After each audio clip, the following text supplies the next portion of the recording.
Je suis un pod. Oui, mais un pod libre.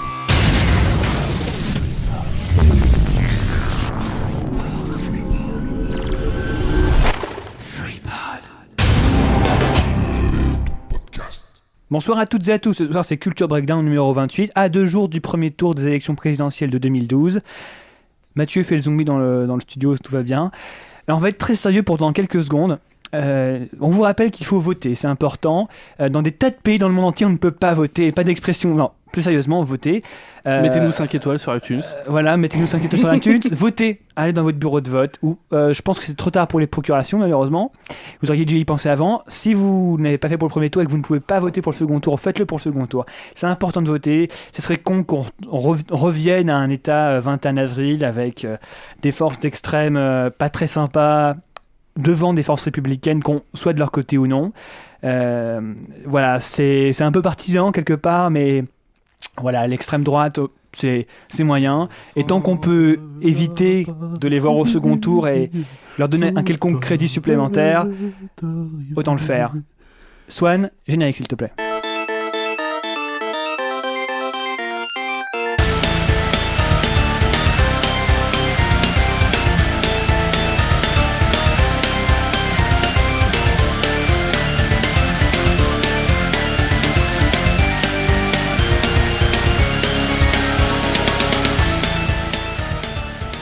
Et voilà. Eh oui. Applaudissements s'il vous plaît. Ouais. T'as cru que c'était Basingcast. Piouf, je t'emmerde. Donc, ce soir, Culture Breakdown numéro 28, avec toujours les mêmes ratés, les mêmes clodos, les mêmes amis, les mêmes camarades, les mêmes amours de ma vie, à savoir Geoffroy. Oui, c'est moi, salut. Mathieu. Et Swan. Voilà, et moi-même, Xavier, pour vous servir, messieurs. Voilà. Non, ça ira très peu pour moi. Mais non, les messieurs qui nous écoutent. D'accord. Mesdames, c'est trop tard. Ça va, oui. Non, tranquille. Donc ce soir, un programme un petit peu chargé, et surtout une émission un peu rapide. Enfin, pas de programme pas si chargé que ça, mais au niveau horaire, on est un peu contraint ce soir, des contraintes supplémentaires que d'habitude. On va aller vite, on va faire efficace, on va faire très bien comme les dernières émissions. Comme Laurie, on va aller vite. Déjà, donc Nuit Rétro Gaming dans 2 semaines, à savoir quand ? La semaine prochaine, le 28 d'ailleurs. avril. Le 28 avril. En espérant que le numéro soit sorti d'ici là. Voilà, sa boune sera à mort. Sa boune sera à mort. Le numéro 27 sort normalement, j'espère, ce week-end peut-être. Oui, ce week-end. Ce week-end, il sera Comment sorti. tu mets la pression sur notre ingé son là, je crois. Il faut devant du monde Alors, comme déjà, ça, il y a des témoins. Nuit Rétro Gaming, donc le 28 avril, il y aura The Last Starfighter, Tron et Wargames dans le désordre, avec toute la nuit des bornes d'arcade dans le hall du Max Linder. Max Linder, Grand Boulevard, c'est ça ? Ou Bonne Nouvelle ? C'est ça. Bonne Nouvelle. Non, Grand Boulevard. Grand Boulevard. De toute façon, c'est entre les deux. C'est entre les deux, c'est la même chose. Donc j'espère qu'il y aura du Versus Gaming, du CVS2 ou du Street Fighter Alpha 3. Et puis c'est bien, c'est 15€. Voilà. C'est pas cher. Tout à fait. Il y a comme du ça, café offert toute la nuit. Comme ça, je pourrais vous décalquer la gueule sur du Versus. Il y aura du café offert toute la nuit et au petit matin. Des croissants, des Des viennoiseries. croissants pour le dimanche matin, avant d'aller dormir. Exactement. C'est très bien tout ça. Alors, les abonnements, arrêt sur image. Ah oui, on a des abonnements pour le site d'arrêt sur image, donc la suite d'analyse des médias, à vous faire gagner. Donc, ça va vous permettre d'avoir accès aux émissions, avoir accès aux articles de fond. On a 2 abonnements à vous faire gagner. On en a parlé à plusieurs reprises dans Culture Breakdown, notamment j'en avais parlé quand on avait parlé de l'ordre et la morale, me Tout à fait, semble-t-il. exact. Et on a parlé à plusieurs reprises, notamment d'un des critiques qui officie de temps en temps chez eux. Et donc, ce qu'il faudrait pour gagner votre abonnement, donc vous envoyez un mail à culturebreakdown@gmail.com avec la raison pour laquelle vous estimez que vous devriez être abonné. Jusqu'au 4 mai. Alors jusqu'au 4 mai, donc jusqu'à la prochaine émission, comme ça, l'émission sera sortie, etc. Donc On vous pourra- avez jusqu'au 4 mai pour envoyer tout ça. On pourra annoncer les gagnants, même si les gagnants auront... auront... annoncer les gagnants, Voilà. ils le sauront sans doute de toute façon d'ici là. Donc alors, aujourd'hui... à culturebreakdown@gmail.com. culturebreakdown@gmail.com. Culture Breakdown, la même orthographe que le nom du podcast, évidemment. Voilà, tout attaché. Alors, nous aurons ce soir... Oui, quoi ? Non, rien, l'enculé qui met genre un nom de domaine totalement différent du nom de podcast en fait. Ouais. Avec un C et puis down E. avec un U. Tu pourrais tellement le faire, toi, Swan, pour bien gagner son l'iPad. Hein, voilà. Donc, Alors, au sommaire. Ce soir, au sommaire, un dossier où Geoffroy et moi-même, même si Geoffroy l'a plus préparé que moi, même préparé à ma place. Même si tu n'as rien glandé. Je n'ai rien glodé, mais j'ai tout dans ma tête. Un dossier sur l'univers Warhammer 40 000. Alors comme ça vous paraît un petit peu éloigné de ce qu'on fait d'habitude. Mais on va vous expliquer au final, pourquoi. pas tant que ça. Vous allez voir, vous allez être d'accord. Ensuite, un dossier ciné avec plein de bons films. Battleship, ouais. Avec Avengers, ouais. Ça a saturé. Lockout, et Twixt que je n'ai pas vu. Ah, finalement on fait pas My Week with Marilyn. Ah d'accord, ok, tant mieux. J'ai pas très bien suivi. Ensuite en BD Comics BD Comics manga, nous ferons The Exterminators, The Bulletproof Coffin, Disinterred, et je vous ferai un petit point sur Fatal, la série de Sean Phillips et Ed Brubaker, et un point sur la série Spider-Man, qui connaît des déboires un petit peu en ce moment. Et Geoffroy vous parlera un petit peu de Série Mania. Oui, je vous parlerai de Série Mania. Et Mathieu vous parlera de The Max, créé par Sam Keith. Et tout de suite, je pense qu'on peut, Geoffroy, Swan, pardon. Ça va, je suis pas un larbin, moi. Envoyer le jingle dossier.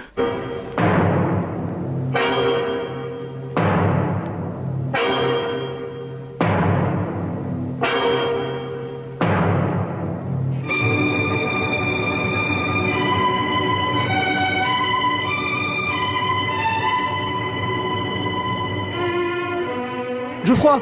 Ouais. Quand on s'est rencontrés la première fois, on a parlé de toutes nos passions. Ouais. Quand tu étais au De la Ville Café, que tu es. Oui, on s'est rencontrés à une IRL No Watch, n'ayons pas peur des mots, et assumons-le. Et qu'est-ce qui s'est passé à cette IRL? J'ai dû parler de Warhammer 40 000, je pense. Oui, entre autres choses. Entre autres choses, beaucoup de Warhammer 40 000. Vous venez de vous rencontrer et vous parlez déjà de Warhammer 40 000. Bah oui. C'était Avant clair de et net partir que dans les vous toilettes. aviez une grande histoire d'amour. Je lisais à peine des derrière. comics à l'époque, donc pour moi, C'est moi qui l'ai lancé. la première entrée que j'ai faite dans le monde geek, même si j'aime pas spécialement le mot, mais dans ce monde de la culture, de la SF et tout ça, c'était Warhammer 40 000. Comme moi. Comme Peu toi. de choses près. Donc c'était plutôt légitime. À quel âge? J'ai commencé Warhammer 40 000, j'avais 13 ans, je Oh crois, putain, 14 comment ans. je te bats. 13 ou J'avais 14 9 ans. ans quand j'ai commencé. Quoi. Mais à 9 ans, moi, j'avais pas encore d'argent de poche de mes parents. Moi non plus. Oh mon dieu, tu te prostituais, Xavier. Tout à fait. J'aurais dû du crack. Parce que voilà. 78, c'est pas mal. On va rappeler rapidement ce que c'est que Warhammer 40 000 parce qu'on a peut-être des auditeurs qui ne connaissent pas, même si je sais, pour en avoir discuté avec certains, qu'on en a pas mal qui connaissent. Warhammer 40 000 à la base, c'est un jeu de plateau. On peut appeler ça un jeu de plateau. Alors, c'est quelle édition qui est d'abord sortie? Warhammer Battle? Il y Médiéval. avait d'abord 40 000, je crois, et ensuite Battle. D'accord, très bien. En quelle année? Tu le sais? Non, ça je sais pas. C'est dans les années 70, il me semble. 80 me semble-t-il plus. D'accord. Ce sont des jeux édités par Games Workshop, donc des jeux avec des figurines à acheter, à peindre, à coller, à customiser, etc. Qui coûte des burnes. Qui coûtent la peau du cul. Et en fait, après, on les pose sur un plateau qui ressemble à un décor et on se bat avec un livre de règles épais de 400 pages et on joue et on s'amuse et on fait des parties comme ça, donc avec les règles pour savoir quelle armée va décimer l'autre. Et donc, on va s'intéresser aujourd'hui aux armées. Donc, il y a deux principales forces, donc les forces de l'Imperium, qui sont les forces humaines, et les forces du chaos, qui sont les forces humaines qui ont été perverties par les démons et les dieux du chaos. Alors, pour récapituler très rapidement, Warhammer, c'est donc un univers de fantasy, dark fantasy, Dark heroic fantasy, oui, complètement. Plutôt dark fantasy, Plutôt même. dark fantasy. Très Warhammer gothique, très 40 000, sombre. oui. Ouais, c'est ça, c'est très sombre, c'est SF même. Alors, c'est FS parce que ça se passe au 40 millième siècle. 41e siècle, donc 40 000 ans. 41e millénaire même. 40e millénaire, c'est ce que je voulais dire. Donc ça se... Voilà, 410 millième siècle au final. Et je voulais le dire vers la fin, mais si on en parle aussi aujourd'hui, sans vouloir faire un numéro d'équilibriste, c'est qu'il y a beaucoup de rapports avec la SF telle qu'on la connaît, la SF canon qu'on trouve dans les films ou dans les romans ou tout ça. On a par exemple un truc qui est devenu assez classique maintenant dans la science-fiction, c'est que la planète Mars est une planète industrielle. On retrouve différentes races qui viennent pour ce coup-là de la fantasy, donc comme les orques, comme on avait les nains avant, qui avaient un autre nom dans Warhammer 40 000 que j'ai oublié. On a l'équivalent des elfes qui sont les Eldar, donc les Eldar qui sont censés être dans l'univers du Seigneur des Anneaux, les dieux elfes un peu, enfin les elfes élevés en tout cas, et donc on a énormément de points communs. Et la planète Mars avait déjà reçu ce rôle de planète industrielle chez Bradbury ou oui, d'autres non, c'est auteurs repris, comme ça. mais c'est pour vous dire vraiment à quel point ça correspond. C'est pas, on vous en parle pas uniquement comme du jeu. Le jeu, on va pas en parler. Finalement, on va vraiment vous parler de l'univers et de l'histoire de Warhammer 40 000. Mathieu, tu as une question? Par rapport à Warhammer tout court, en fait, c'est la continuité des événements de L'œil Warhammer. du chaos. Alors, l'œil du chaos. Par rapport à Warhammer tout court, Warhammer, faut savoir que c'est un univers fantasy, donc assez proche du Seigneur des Anneaux. Exactement. Et Warhammer, très près même. Très proche même. Ouais, effectivement. Et Warhammer, il y a plusieurs théories sur les liens entre l'univers de Warhammer et l'univers de Warhammer 40 000. La première théorie, la plus basique et a priori celle la moins crédible, ce serait que Warhammer Warhammer 40 000 est le futur de de Warhammer. Ça, j'y crois pas parce que dans Warhammer, toutes les races sont sur la même planète et dans Warhammer 40 000, on a la planète Terre qui s'appelle Terra et donc c'est relativement peu plausible. Sinon, il y a une autre théorie qui voudrait que... Beaucoup plus nerd. Alors, je vais expliquer un peu ce que c'est que l'œil du chaos plus tard, mais l'œil du chaos est une faille dimensionnelle entre l'espace des démons et l'espace réel tel qu'on connaît aujourd'hui. Tel qu'on le connaît, oui. Enfin, là où... Tel qu'on le connaît. Et donc, l'univers qui se passe dans Warhammer se passerait sur une planète isolée, donc dans cet œil du chaos qui est un espèce de... qui est très proche d'un trou noir. Enfin, ça ressemblerait plutôt à un trou noir, ouais, d'ailleurs. Parce que ce qu'il faut savoir, c'est que les forces du chaos, qui sont donc des démons, très proches de ce qu'on peut trouver chez Lovecraft d'ailleurs. Ça dépend lesquels, mais ça dépend lesquels. il y a plein de sortes de démons. Exemple, voilà. On retrouve les mêmes forces du chaos, c'est-à-dire que les forces du chaos qu'on a chez Warhammer Battle, donc le monde médiéval, peuvent être jouées dans le jeu futuriste. C'est exactement les mêmes entités, les mêmes démons. Donc c'est pour ça qu'il y a une théorie qui s'est fondée là-dessus, sur l'œil du chaos. Alors, comme lien. Je vais jouer au Père Castor. Je vais vous raconter une histoire. Histoire. Voilà, je vais vous raconter une petite histoire, les enfants. Donc l'histoire, alors je suis désolé, hein, moi j'ai joué essentiellement l'Imperium et les Space Marines, donc les races humaines et surhumaines, les gros bourrins. Donc je vais vous raconter le point de vue de Warhammer 40 000, du point de vue justement de l'humanité, parce que c'est là où on a la mythologie, c'est ça qui est très intéressant aussi, la mythologie la plus importante. Ah oui, elle est très complexe en plus. Elle est très complexe, il y a des bouquins entiers là-dessus, donc que je vais recommander d'ailleurs à la fin, j'en ai apporté un aussi, si quelqu'un veut me l'emprunter entre vous trois. Donc la naissance de l'Imperium. Donc l'Imperium, c'est l'empire de l'humanité et des primarques. Donc je vais vous expliquer un peu ce que sont les primarques. Donc il faut savoir que l'empereur de l'humanité, qui est un empereur qui, selon la mythologie Warhammer, aurait été là plus ou moins depuis la nuit des temps et aurait émergé ça va être le 36e millénaire, me semble-t-il. Et donc voilà, il émerge à ce moment-là et il va donner naissance à 20 primarques. Donc ça va être ses fils génétiquement modifiés, donc des héros un peu surhumains, très forts et qui vont permettre l'hégémonie de l'humanité sur toute la galaxie, tout l'univers.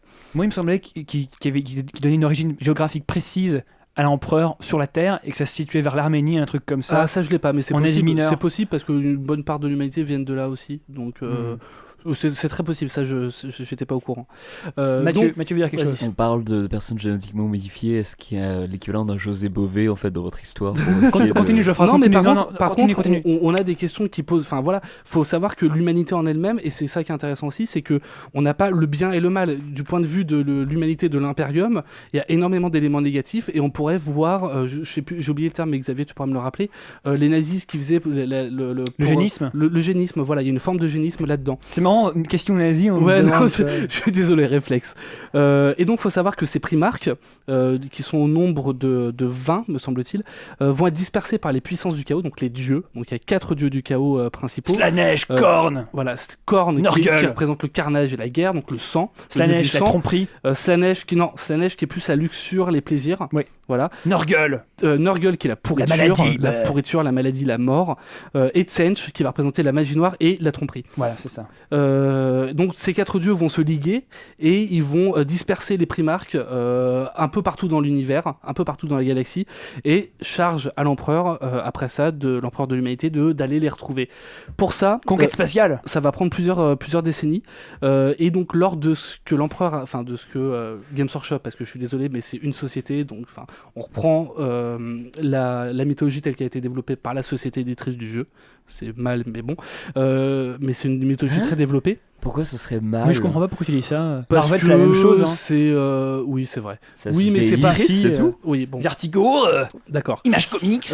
Et donc, plusieurs décennies plus tard, l'empereur, lors de ce qu'il appelle la Grande Croisade, va partir à la recherche de tous les primarques dispersés un peu partout dans l'univers, qui ont tous atterri sur une planète différente. Et a priori, pour au moins 18 de ces primarques sont arrivés à la tête de leur planète, à la tête du peuple de cette planète-là. Et ils ont établi leur QG. Ils arrivent, ils sont des barbares, ils voient arriver des vaisseaux spatiaux, ils prennent l'empereur un peu comme un dieu, comme un père salvateur. Parce qu'il y avait déjà des humains sur d'autres planètes. Il y avait déjà des humains sur d'autres planètes, parce que le but de l'empereur, c'était de retrouver toutes les colonies humaines qui ont été dispersées un peu à travers le monde. À l'époque, j'ai oublié le terme qu'ils utilisent, mais du grand âge de l'humanité. Et donc voilà, l'âge d'or de l'humanité, sûrement. Voilà. Donc l'empereur va retrouver tous ces primarques avec des Space Marines. Donc les Space Marines sont des soldats surhumains, surpuissants, des gros bourrins qui Génétiquement font modifiés. 2,30 m de haut, génétiquement modifiés, et génétiquement modifiés à partir justement pas du code source mais du code ADN des primarques en question. C'est-à-dire que quand il va chercher, alors je vais prendre des exemples un peu, des noms qui vont vous paraître abstraits, mais par exemple Sanguinus, qui est l'un des primarques, Dark Angel. qui est le primarque des Blood Angels, Blood Angels. et en fait, quand l'empereur va récupérer Sanguinus, il va récupérer avec les Blood Angels qui ont eux-mêmes le même code génétique que Sanguinus. Parce que Voilà. c'est des clones ou c'est des fils C'est eux considèrent un peu comme des fils parce que le primarque reste plus puissant, mais la base du code génétique reste la même, y compris les perversions.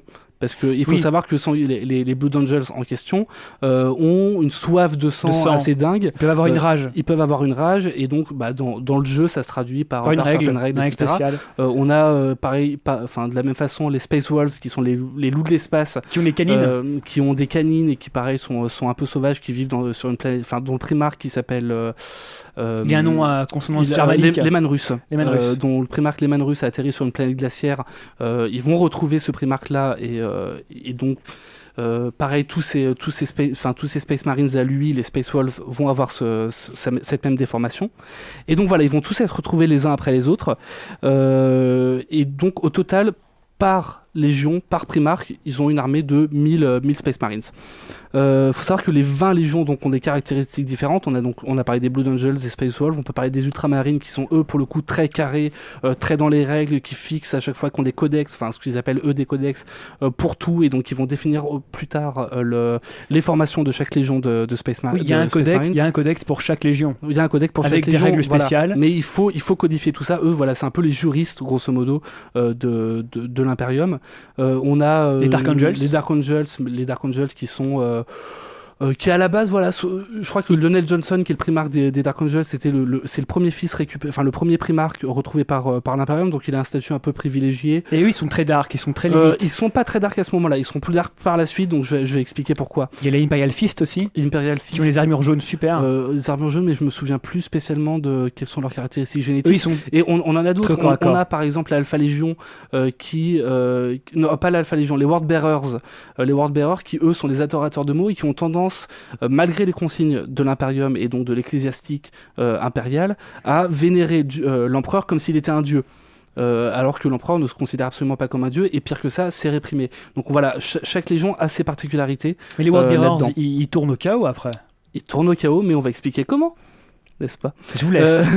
Alors, faut savoir que y a Horus, donc Horus qui est le primarque des Sons of Horus, qui est une légion, qui est l'un des fils préférés de l'empereur, et qui va être promu maître de guerre par l'empereur après la Grande Croisade, donc après que l'empereur ait retrouvé tous les primarques. Il va mener Asti, donc l'empereur va se retirer sur Terre pour gérer administrativement l'Imperium, et donc Horus va se retrouver justement à la tête des légions de Space Marines pour attaquer les orques, qui s'écrivent avec un K dans l'univers de Warhammer, avec un K, O-R-K-S, comme pour attaquer les Eldar, qui sont les elfes, pour attaquer les tyrannides, qui sont des espèces de bêtes qui sortent tout droit de l'univers d'Alien surtout pour moi. Starship Trooper. Surtout aussi. Alien. Enfin pas mal, oui, les deux quoi. Et donc voilà, Horus est un des primarques préférés de l'empereur, mais il va être jaloux en fait de l'attention que l'empereur porte aux humains. Et il craint que l'empereur abandonne les primarques justement pour se faire vénérer des hommes. C'est-à-dire qu'à un moment, il va tomber malade, les dieux du chaos vont infiltrer son esprit, et les dieux du chaos vont lui faire voir un avenir un peu déformé, selon lequel l'empereur va se faire adorer des hommes. Et donc, Horus, ça va profondément lui déplaire, parce que c'est pas conforme du tout à l'univers, à ce qui se passe, aux règles établies dans l'Imperium, et l'empereur doit rester un homme, et lui, il le sait très bien. Donc Horus va... Pour empêcher ça, Horus va prendre d'assaut le palais impérial de Terra, donc de la Terre, là où est l'empereur, avec la moitié des primarques. Donc on a une guerre apocalyptique entre, on a 20 légions, donc on a d'un côté 10 000 hommes contre 10 000 hommes, tous excellemment entraînés, tous surhumains, tous génétiquement modifiés, assez violents. Et les légions de Space Marines donc, vont s'affronter les unes contre les autres, suite à quoi Horus va affronter d'abord Sanguinus, donc Sanguinus, le primarque des Blood Angels, qui est le primarque ailé, donc c'est une espèce d'ange, très gracieux, blond. Il ressemble beaucoup à Saint-Michel quand on le... Oui, c'est ça, il y a un côté Saint-Michel, effectivement.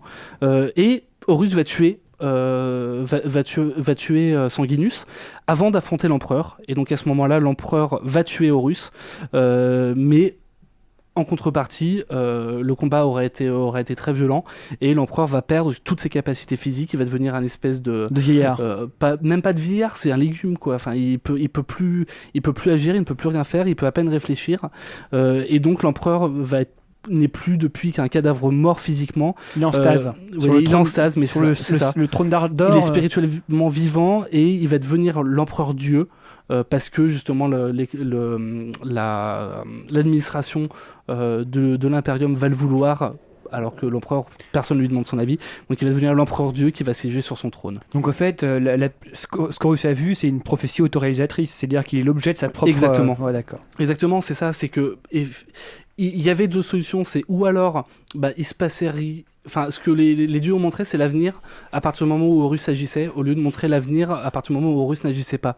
Et en cela, les dieux ont vu juste les légions renégates, donc les légions qui se sont alliées contre l'empereur, ou ce qu'il en reste en tout cas, parce qu'il y a une bonne partie qui ont été décimées, et la plupart des primarques qui font partie désormais des forces du chaos, puisqu'ils sont influencés par les dieux du chaos, vont fuir dans le Warp, qui est donc justement la dimension parallèle dont je parlais tout à l'heure. C'est la dimension parallèle des esprits et des dieux du chaos, grosso modo, et des démons.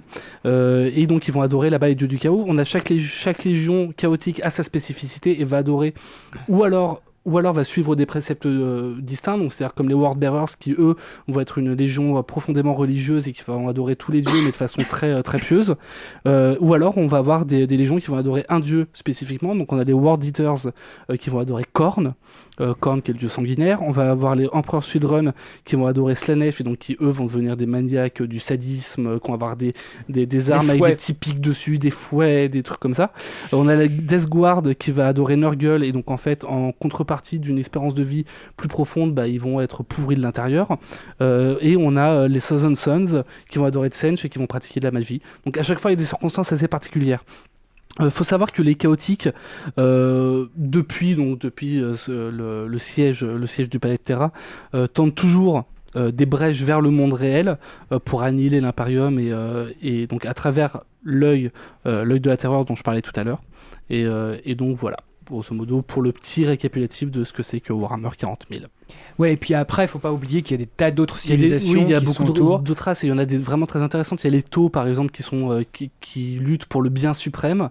Et qui sont limite réac à ce niveau-là. Qui sont totalement réac, qui considèrent que c'est la seule race légitime. On a plein de races qui, eux, sont des adeptes du tir, par exemple. Mathieu. On a plein de races différentes. En fait, j'aurais aimé savoir... Là, donc, vous parlez de l'univers en lui-même, mais du coup... Il y a le jeu de plateau, mais il y a quoi d'autre en fait ? Il y a des bouquins. Il y a des bouquins. Alors j'en ai ramené un. Alors j'ai noté d'ailleurs la référence. C'est une saga. Enfin, c'est un éditeur qui s'appelle La Bibliothèque Interdite. Ouais. Ou une collection qui s'appelle Les Bibliothèques Interdite. Là-dessus, qui sont un fric fou, mais qui sont des livres de poche en fait et qui racontent. Notamment, il y a toute une saga sur l'hérésie d'Horus, donc ce dont je viens de parler, qui commence par un bouquin qui s'appelle L'Ascension d'Horus, et qui est très intéressant. Donc, ils ont des bouquins sur cet univers-là, ils ont des bandes dessinées, ils ont des jeux vidéo. Dawn of War. Dawn of War qui est génial. Le résumé, en fait, dans ton exposé, ça correspond à quoi au niveau des C'est ce qui se passe avant. C'est grosso modo prologue. C'est le prologue. Qu'est-ce qui amène quel est l'univers sous-jacent à ce à quoi on joue. D'accord. Voilà. En gros, c'est un univers étendu, c'est un des univers les plus étendus en matière de science-fiction actuellement avec celui de Star Wars et avec celui d'Alien. Je me demande s'il n'est pas plus étendu que celui Star Wars si on prend simplement les films. Si on prend simplement les films, pour moi, je pense pas, parce que l'univers de Warhammer 40 000 est plus étendu. L'univers de Star Wars, il est quand même super oui, étendu. il y a quand même beaucoup de choses. Oui, parce que bon, effectivement, il y a les bouquins, il y a les BD. Et il y a aussi l'univers d'Alien. Il y a aussi l'univers d'Alien qui est très très étendu parce qu'il y a eu des tas de BD, pas beaucoup de bouquins et des tas de BD qui retraçaient les différents types d'aliens. Bref, en fait, Warhammer, c'est pour Geoffroy, c'est sa part d'entrée vers la SF et C'est ça, en gros. Oui, complètement. Moi, c'est ce qui m'a donné encore en plus envie de m'intéresser à tout ça. C'est genre, pendant moi, j'étais maniaque, quoi. J'ai joué les Necrons qui sont une sorte de race de robots robots éteintes, exact, mais qui se réveillent par magie un jour. un jour ou et, l'autre, et qui déciment toutes les armées qui croisent. Parce que c'est un peu la race de la mort aussi, me semble-t-il. Exact, c'est des squelettes mécaniques. Voilà, c'est ça. Très, Xavier, très si cool. tu connais les Daleks, est-ce que c'est comparable aux Daleks de Doctor Who? Pas vraiment en fait, parce que les Necrons en fait, les Necrons ne parlent pas, jamais, et ils sont menés par si, des il me dieux. semble que si, Ils sont menés dans par des Dawn of dieux. War, ils parlent. D'accord, ok. Et en fait, dans le codex Necron, il y a rien qui vient d'eux en fait, c'est que des récits d'autres civilisations qui parlent donc voilà. C'est trop, ça commence à devenir très nerd là. Oui, mais alors j'aurais juste une précision à Mais tu faire veux quand dire même. quelque chose avant. D'accord, je ok, fais vas-y, juste ma Geoffroy. précision d'abord. Ce que je disais tout à l'heure sur la forme de manichéisme qui n'existe pas justement dans Warhammer, contrairement à ce qu'on peut penser au premier abord. Au premier abord, on peut se dire les forces de l'Imperium sont les forces gentilles, les forces du chaos sont les forces méchantes. Mais en fait, le chaos va considérer que l'empereur n'est pas un dieu, ce que l'empereur considérait au début. Et donc en cela, il y a ça. Et puis l'Imperium a été depuis totalement perverti, agit uniquement par je sais pas si on peut le dire, mais par panhumanisme, en considérant que les humains sont la seule race qui soit légitime dans l'univers et qu'il faut exterminer toutes les autres. Voilà, il y a des parts sombres de tous les côtés, il y a des parts positives de tous les côtés, et c'est ça que je trouve très intéressant aussi. Par exemple, il y a même des factions chez les humains loyalistes. Je sais plus là, ceux qui sont en armure Terminator argentier. C'est oui. Les inquisiteurs, je crois. Non, ils sont Bref. ils sont alliés aux inquisiteurs. Bref, c'est les Silver Knights ou un truc comme ça. Et en gros, c'est des gros barbares, enfin c'est des gros bourrins qui s'attaquent à tous ceux qui dévient vaguement des préceptes du truc. Les chevaliers gris. Les chevaliers gris, exactement. Mais c'est un univers très profond parce que, en fait, les joueurs même, eux, peuvent développer l'univers en créant de nouveaux chapitres. Les chapitres, c'est les armées. Ouais. En créant de nouveaux chapitres, en créant leur propre code, tout ça. Et en fait, le magazine qui s'appelle White Dwarf fait très régulièrement des dossiers sur les nouvelles règles applicables. Créez vos nouveaux personnages spéciaux, etc. Pour pouvoir les jouer. Voilà. Est-ce que vous avez d'autres éléments à développer? Non, Non, pas sujet trop. Parce que moi j'aimerais une question en fait. Ça aurait été, qu'est-ce que vous recommanderiez au niveau des livres, au niveau des BD, au niveau des jeux comme point d'entrée? L'air de rien, les codex, même si en fait c'est... Ouais, mais les codex ils coûtent cher pour pour l'utilité qu'on va avoir. En grande partie, c'est le background de l'armée et c'est les règles spéciales de l'armée. C'est-à-dire qu'avec les règles générales du jeu, vous ne pourrez pas jouer votre armée parce que vous ne connaîtrez pas les caractéristiques des personnages. Donc en gros, il faut acheter le codex pour connaître le background de l'armée et connaître les règles spéciales. Voilà, après sinon il y a les bouquins de la bibliothèque interdite et puis généralement... Qui sont très bien les bouquins de la bibliothèque interdite, hein. Je répète, c'est l'Ascension d'Horus qui est le premier volet, qui explique un peu justement comment est-ce que Horus, qui à la base est un primarque adoré par l'empereur, va devenir au fur et à mesure c'est un peu le primarque. Oui, c'est ça, c'est Lucifer. un peu Dieu et Lucifer. C'est un peu Dieu et Lucifer, complètement. Non, vraiment, en plus, il y a une analogie qui est très pertinente là-dedans.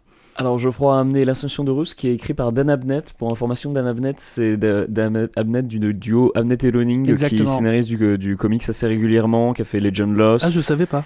Et c'est des Mais le bouquin est très c'est des sympa. romanciers, comme certains scénaristes de comics aussi. Greg Rucka fait beaucoup de romans aussi. Généralement c'est pas trop mal ce qu'il fait. Et donc les Résidus Abnett et d'Horus, Loning, ouais, c'est cool. les Résidus d'Horus en soi, je crois qu'ils sont à une vingtaine de tomes. Donc voilà, très intéressant qu'ils prennent le parti de suivre plusieurs personnages au sein de plusieurs armées pour voir comment est-ce qu'au sein de l'armée ils ressentent justement cette hérésie. Donc justement ça fuit totalement le manichéisme. Et donc l'Ascension d'Horus, ce serait un titre que tu recommanderais particulièrement pour commencer? Ouais, c'est un des premiers, ça explique bien justement tout ça. Swan, tu voulais dire quelque chose? Moi je me demandais, au-delà du mythe, tout ça, au niveau de la consommation des gens, est-ce que tu penses que les gens s'intéressent autant au mythe, tout ça, que vous, en général, ou est-ce que les gens font juste que peindre leur truc parce que ça les fait marrer? Est-ce qu'ils font que jouer parce que ça les fait marrer? Est-ce qu'ils font que jouer aux jeux vidéo parce que ça les fait marrer? Clairement pas. C'est-à-dire que moi, par exemple, je me suis vachement intéressé au mythe parce que j'étais une quiche au jeu, j'étais vraiment nul. Moi aussi. J'étais très mauvais. J'étais très mauvais peintre au début parce qu'il faut peindre les figurines. Voilà, bon ça allait, moi je me plains pas. Mais à 7 ans, bravo. 9 ans. Faut pas déconner. Voilà. Et non, enfin, clairement, je pense qu'en fait, c'est une approche différente du hobby. Parce que le hobby, c'est comme ça qui caractérise le jeu, en gros. C'est le hobby. Et donc, t'as le jeu, t'as la mythologie, tout ça. Et en fait, c'est plusieurs aspects du truc. Et dans les bouquins White Dwarf, par exemple, ils développent tous les aspects. Donc, en fait, tu peux prendre l'univers Warhammer par la mythologie, par le jeu, par la peinture. Il y a plein de... Moi, je sais qu'au début, je jouais essentiellement, puis au fur et à mesure, je me suis dit, tiens, je joue une armée qui s'appelle les Dark Angels, qui pour le coup a été à moitié dans les résidus, a suivi pour moitié plus ou moins Horus et pour moitié l'Empereur. Donc ça, c'est un peu la part sombre justement des Dark Angels. Et donc j'ai fait cette armée-là et je me suis dit, tiens, je vais faire des Dark Angels du chaos qui n'existent pas normalement dans la continuité classique. Et donc voilà, moi au début je me suis intéressé vraiment au jeu, à la peinture et à transformer mes figurines, à couper les bras pour les refaire ailleurs. Ah, ça c'était un gros truc, ça c'est j'adorais passionnant, ça. c'est ce qui s'appelle les conversions. Et donc voilà, moi c'est vraiment, j'ai pris d'abord par le jeu et puis par la mythologie. Et donc sur ce, j'ai dû acheter les 6 premiers bouquins, je crois, de les résidus russes.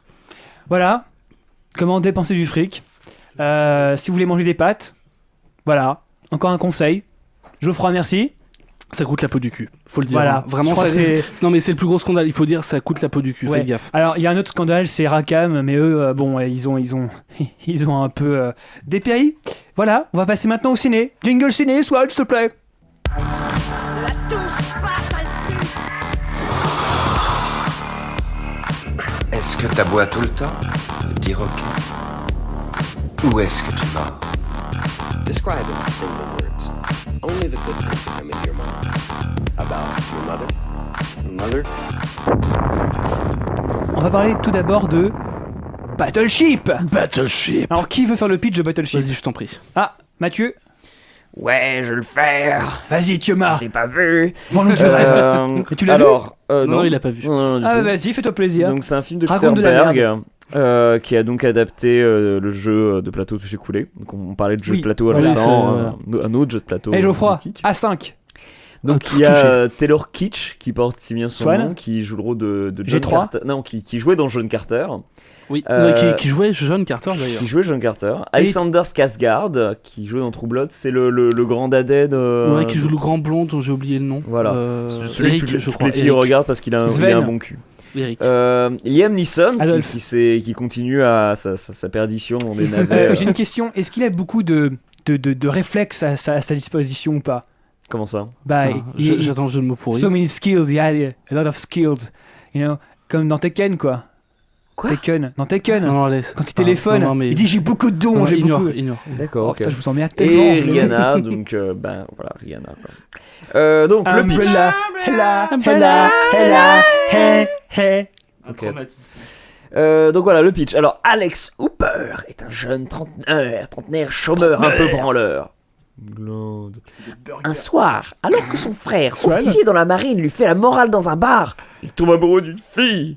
Avec des gros Plusieurs libards. années plus tard, C'est on n'importe retrouve quoi. Alex, désormais officier sur un navire destroyer. Tin, tin, tin. Avec son frère, il participe au Rimpak. Au Rimpak, oui.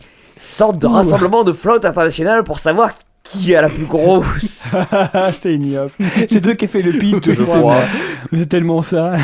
Les aliens s'invitent au bal. Ah, alors là, cette conclusion de Tout, journaleux tout, amateur, putain. Amateur, je t'emmerde.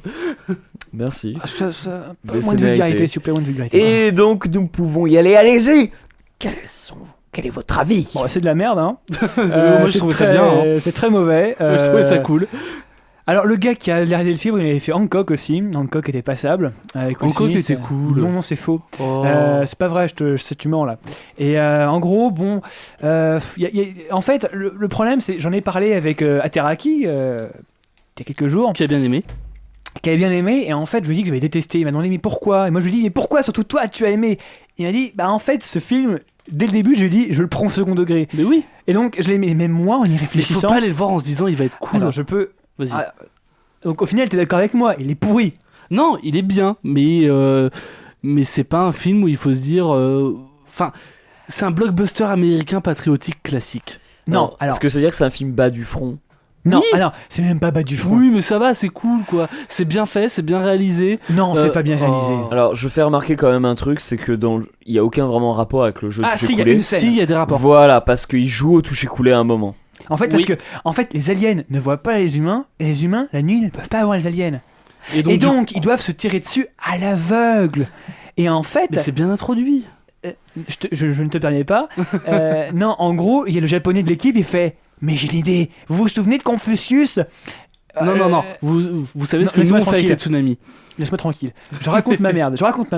Tu dis caca. Oui, je m'en fous. Et en gros, voilà. Alors, c'est le seul moment à peu près intéressant du film parce que ça montre vraiment à quel point. J'espère qu'ils feront la même chose avec Monopoly. Avec Monopoly. Puissance 4. Et Puissance Twister. 4. Et Twister. Et Jungle Fever. Jungle Speed. Jungle Je sais Speed. pas si c'est eux Jungle Speed. Et duo aussi. Genre, avoir un jeu duo, quoi. Plus Mais- 4. Non, mais tu dis, Non. t'arrives à faire un film Alors, que j'ai trouvé prenant, rythmé, Non, non. avec à mais partir d'un attends, film de. T'imagines le d'un- scénariste, d'un truc de merde. Bonjour, tu vas faire le scénario de Battleship qui est Mais l'adaptation oui, de mais Bataille c'est ça navale. qui est Le mec cool. fait, Non Non, je suis désolé, ça vaut pas la prochaine Soit il est adaptation, pas la d'accord. prochaine adaptation de Destin en espèce de drame avec des Ah, touches c'est de vrai fantastique. C'est vrai Non mais non. Non, Non, c'est mais- vrai, c'est Moi, vrai. je veux une Non, mais- adaptation de qui est Parce que Destin, Ah, c'est qui est-ce, ça Destin, peut être c'est n'importe Hasbro quoi. aussi. Hein. Destin, c'est Hasbro. Bah, Avec faut un pas leur profiler. filer d'idées alors. hein, Qui est-ce vraiment. Il y aurait un profiler, genre comme dans le Silence des Agneaux, qui ferait Mais je ne sais pas qui est. Bon, vous avez en dehors du troll. t'as Bon, quoi à en dire gros, j'ai pas trouvé ça intéressant. Celui qui joue Taylor Kitsch est pas bon. Rihanna est ridicule, Ouais, c'est vrai. risible. Il y a Adrien qui dit qu'il allait y avoir un film Monopoly de Ridley Scott. Ouais, je C'est sais. vrai, j'avais lu ça, donc comme Ah, donc quoi, Hasbro encore. c'est du lourd, quoi. À un Putain, les moment- mecs à un qui s'arrêtent pas à un quoi. moment, c'est David Fincher qui devait faire Monopoly. Mon Dieu. Voilà, non, en gros, j'ai pas aimé. C'est patriotique. Encore, c'est pas l'aspect patriotique qui m'embête. Non, le parce plus. que ça va. Enfin, c'est Euh, Roland Emmerich quoi. Parce Enfin, que par exemple, oui, c'est le côté très Independence Day. c'est ça, c'est un nouvel Independence Day. Parce Mais c'est que pas- il y a une c'est scène. un bon film, Alors je vais Independence vous le Day. spoiler. Non, tu Le spoil dit, rien du Independence Day. tout. Non, spoil pas. Non, mais il y a une C'est scène clair. ridicule où tu Non, vois des tu ne vétérans. spoil tu peux rien crever. du Non. tout. Je débranche ton micro. Putain. Tu ne spoil pas. Ouais. J'annonce, tu vois. Bon, je le spoil pas. Il n'y a pas intérêt. Non, mais c'est ridicule. C'est ridicule. Les acteurs jouent mal. Bon, il y a des moments marrants. Ça, je te le conseille. Il y a des moments drôles. Il y a des moments où c'est à leur insu, mais il y a des moments où clairement il y a de l'humour. Et Est-ce que les effets spéciaux sont bien faits? les effets spéciaux Oui. sont bien faits et je pense que c'est un des principaux atouts du film. Au Principaux. final, tu vas voir oui, excuse-moi, mais un des atouts principaux du film. Tu vas voir le film principalement pour ça, pour en avoir plein la rétine. Et ça Mais- marche. Ça marche dans un sens, mais je peux pas je dois être honnête, je me suis emmerdé pendant le film. Tu t'ennuies vraiment j'ai C'est ce que l'impression j'ai de- demandé. J'ai l'impression de m'être fait violer le cerveau. D'accord. Mais alors, Transformers 3, c'était la même chose. Le film est long, je crois qu'il dure un peu plus de 2h20. 2h20, ouais. Et ça, c'est un scandale. Parce que pendant Non, 2h20, effectivement, c'est long. Mais alors, toutes moi- les parties moi, sur pourtant, Terre, j'ai- toutes les parties sur Terre Moi- sont pitoyables. Moi, oui, non, ça Xavier, d'accord. ta gueule, Geoffroy. Moi, je l'ai trouvé très rythmé, le film, justement. Dans un sens, oui. Enfin, assez Effectivement, prenant, rythmé. Je me suis pas ennuyé du tout, à vrai dire. Effectivement, c'est un film patriotique. Effectivement, il y a 200 millions de dollars, mais ça se voit à l'écran. Ça se voit à Je peux pas l'écran, dire le clairement. contraire. oui. Les aliens, enfin, je fais juste une liste de ce que j'ai noté. Hein. Les aliens sont assez proches des humains et c'est plutôt original parce qu'on a l'habitude en ce moment d'avoir des films avec des aliens qui ressemblent à des. Je vais reprendre la caricature, mais qui ressemblent à des crevettes de District 9. Donc ça change un peu. Les vaisseaux et les sons font effectivement penser énormément à Transformers. Ah oui, non, clairement. Il y a pas longtemps, il y a une mais en même temps, rumeur. ça se bro, donc c'est À un normal. moment, il y a une rumeur selon laquelle, en fait, le réalisateur avait pris des plans coupés de Non. Transformers. Non, c'est faux. Mais effectivement, il y a. Enfin, c'est assez proche. Le vaisseau, enfin, les espèces de vaisseaux aliens, quand ils se déplacent sur l'eau, il y a le même on son, a ouais. l'impression qu'ils vont bouger, qu'ils vont se transformer un peu en robots géants, quoi. Mais Moi, le j'ai film, je l'ai trouvé très l'impression, bien en fait, rythmé. C'était une bonne surprise. En voyant la bande-annonce, j'avais l'impression en fait qu'ils avaient récupéré des stock shots Ouais, mais la bande-annonce, c'est pas de représentative. Transformers. Non, mais Ouais. en Non, gros, vraiment. en gros, je pense que c'est. Enfin, c'est un nouvel Independence Day. Independence Day, c'est un film sur lequel je dégueule en permanence. Bon, bah, on est Je l'aime d'accord. pas. Et en même temps, Stargate, tu vois, de Roland Emmerich, j'adore. Donc je pense pas que Stargate, c'était ça. Roland Emmerich, oui, Stargate c'était un film D'accord. au départ. Alors, juste. Oui, non, je sais que c'était un film, mais je sais pas si C'était Roland lui. Emmerich. Alors, on va être d'accord. C'est un Independence Day. Si vous avez aimé Independence Day parce que vous avez trouvé ça cool, machin, prenant, peut-être abrutissant, mais c'est pas grave. Comme moi, bah, allez le voir. Sinon, si vous avez trouvé ça dégueulant Et encore une fois- d'américanisme primaire, allez, enfin, comme Non, Xavier, non, allez le encore voir. une fois, c'est pas l'américanisme primaire, bah, c'est les films totalement américains dans leur l'arme fatale. Je veux dire, il y a pas moins avec le le culte du gun, des trucs comme ça, c'est pas moins américain. Pourtant, L'Arme Fatale, c'est clairement très partie de mon top 50 ou mes films préférés, Terminator 2. Donc en final, c'est pas l'américanisme primaire qui m'emmerde, c'est que c'est hyper fouillis. Les acteurs sont pas bons. On comprend le scénario. On comprend le scénario, mais parfois il y a des Tu enchaînements. comprends tout. On va parler Non, de Lockout tout à l'heure. Lockout, on comprend rien. Encore une fois, je serais pas d'accord avec ça. Justement, passons à Lockout. Parce Non, que non, je pense on va que... passer à je pense- Avengers non, d'abord. c'est pas très Ah, intéressant. Je pense d'accord, que ça peut ok. être intéressant de passer à Lockout tout de suite. Il y a, il y a la Charoom, elle a plein d'idées de jeux vidéo. Allez, vas-y, fais-nous en part rapidement. Alors il y a SOS Wistiti, Oh oui, oh putain. Dr. Ventura. Dr. Maboul. Dr. Maboul Docteur House. qui pourrait faire le nouveau Human Centipede. Exactement. Et, J'ai en train d'y oui. penser. Ça fait Docteur Madhouse un peu. Hypoglouton the movie. Oh putain, Hippo avec Glouton. bleu, avec caquette bleue. Non, là il disait avec LTP qui donne des tic tac. Ah ouais. Alors, Hypoglouton, il y avait eu une version dark qui avait été réalisée dans Robot Chicken avec. Oui, exact. C'était Oui. plutôt pas mal. Exact. Et pour terminer le point sur la chatroom, il y a Péremptoire qui a testé pour nous les Buns Hot Pocket au micro-ondes et c'est pas très bon. Putain, merci. Péremptoire, à l'instant culinaire, Culture Breakdown. Et j'ai envie de dire merci Péremptoire. On va pas donner ton vrai prénom. Non, on va passer tout de suite à Lockout parce que c'est intéressant. On peut faire un lien entre Je les t'en deux. prie, pitch-le. Lockout, en gros.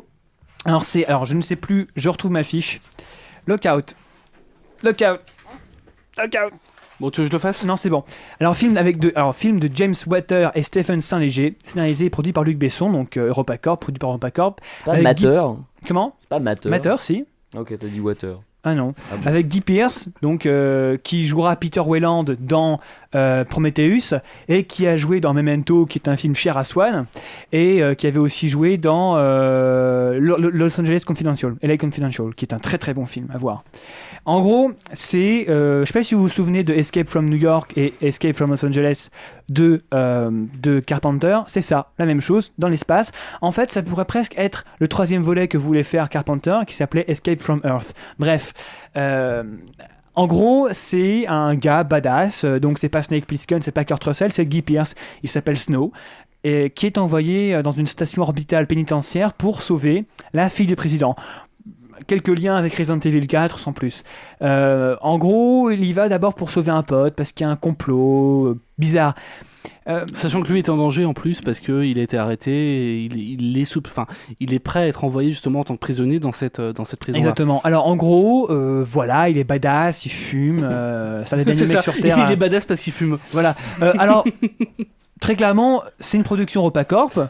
Donc c'est pas terrible. Et donc d'ailleurs, du coup, l'intrigue principale du film, c'est quel est le prénom de Snow. Bon, alors moi au final j'ai bien aimé.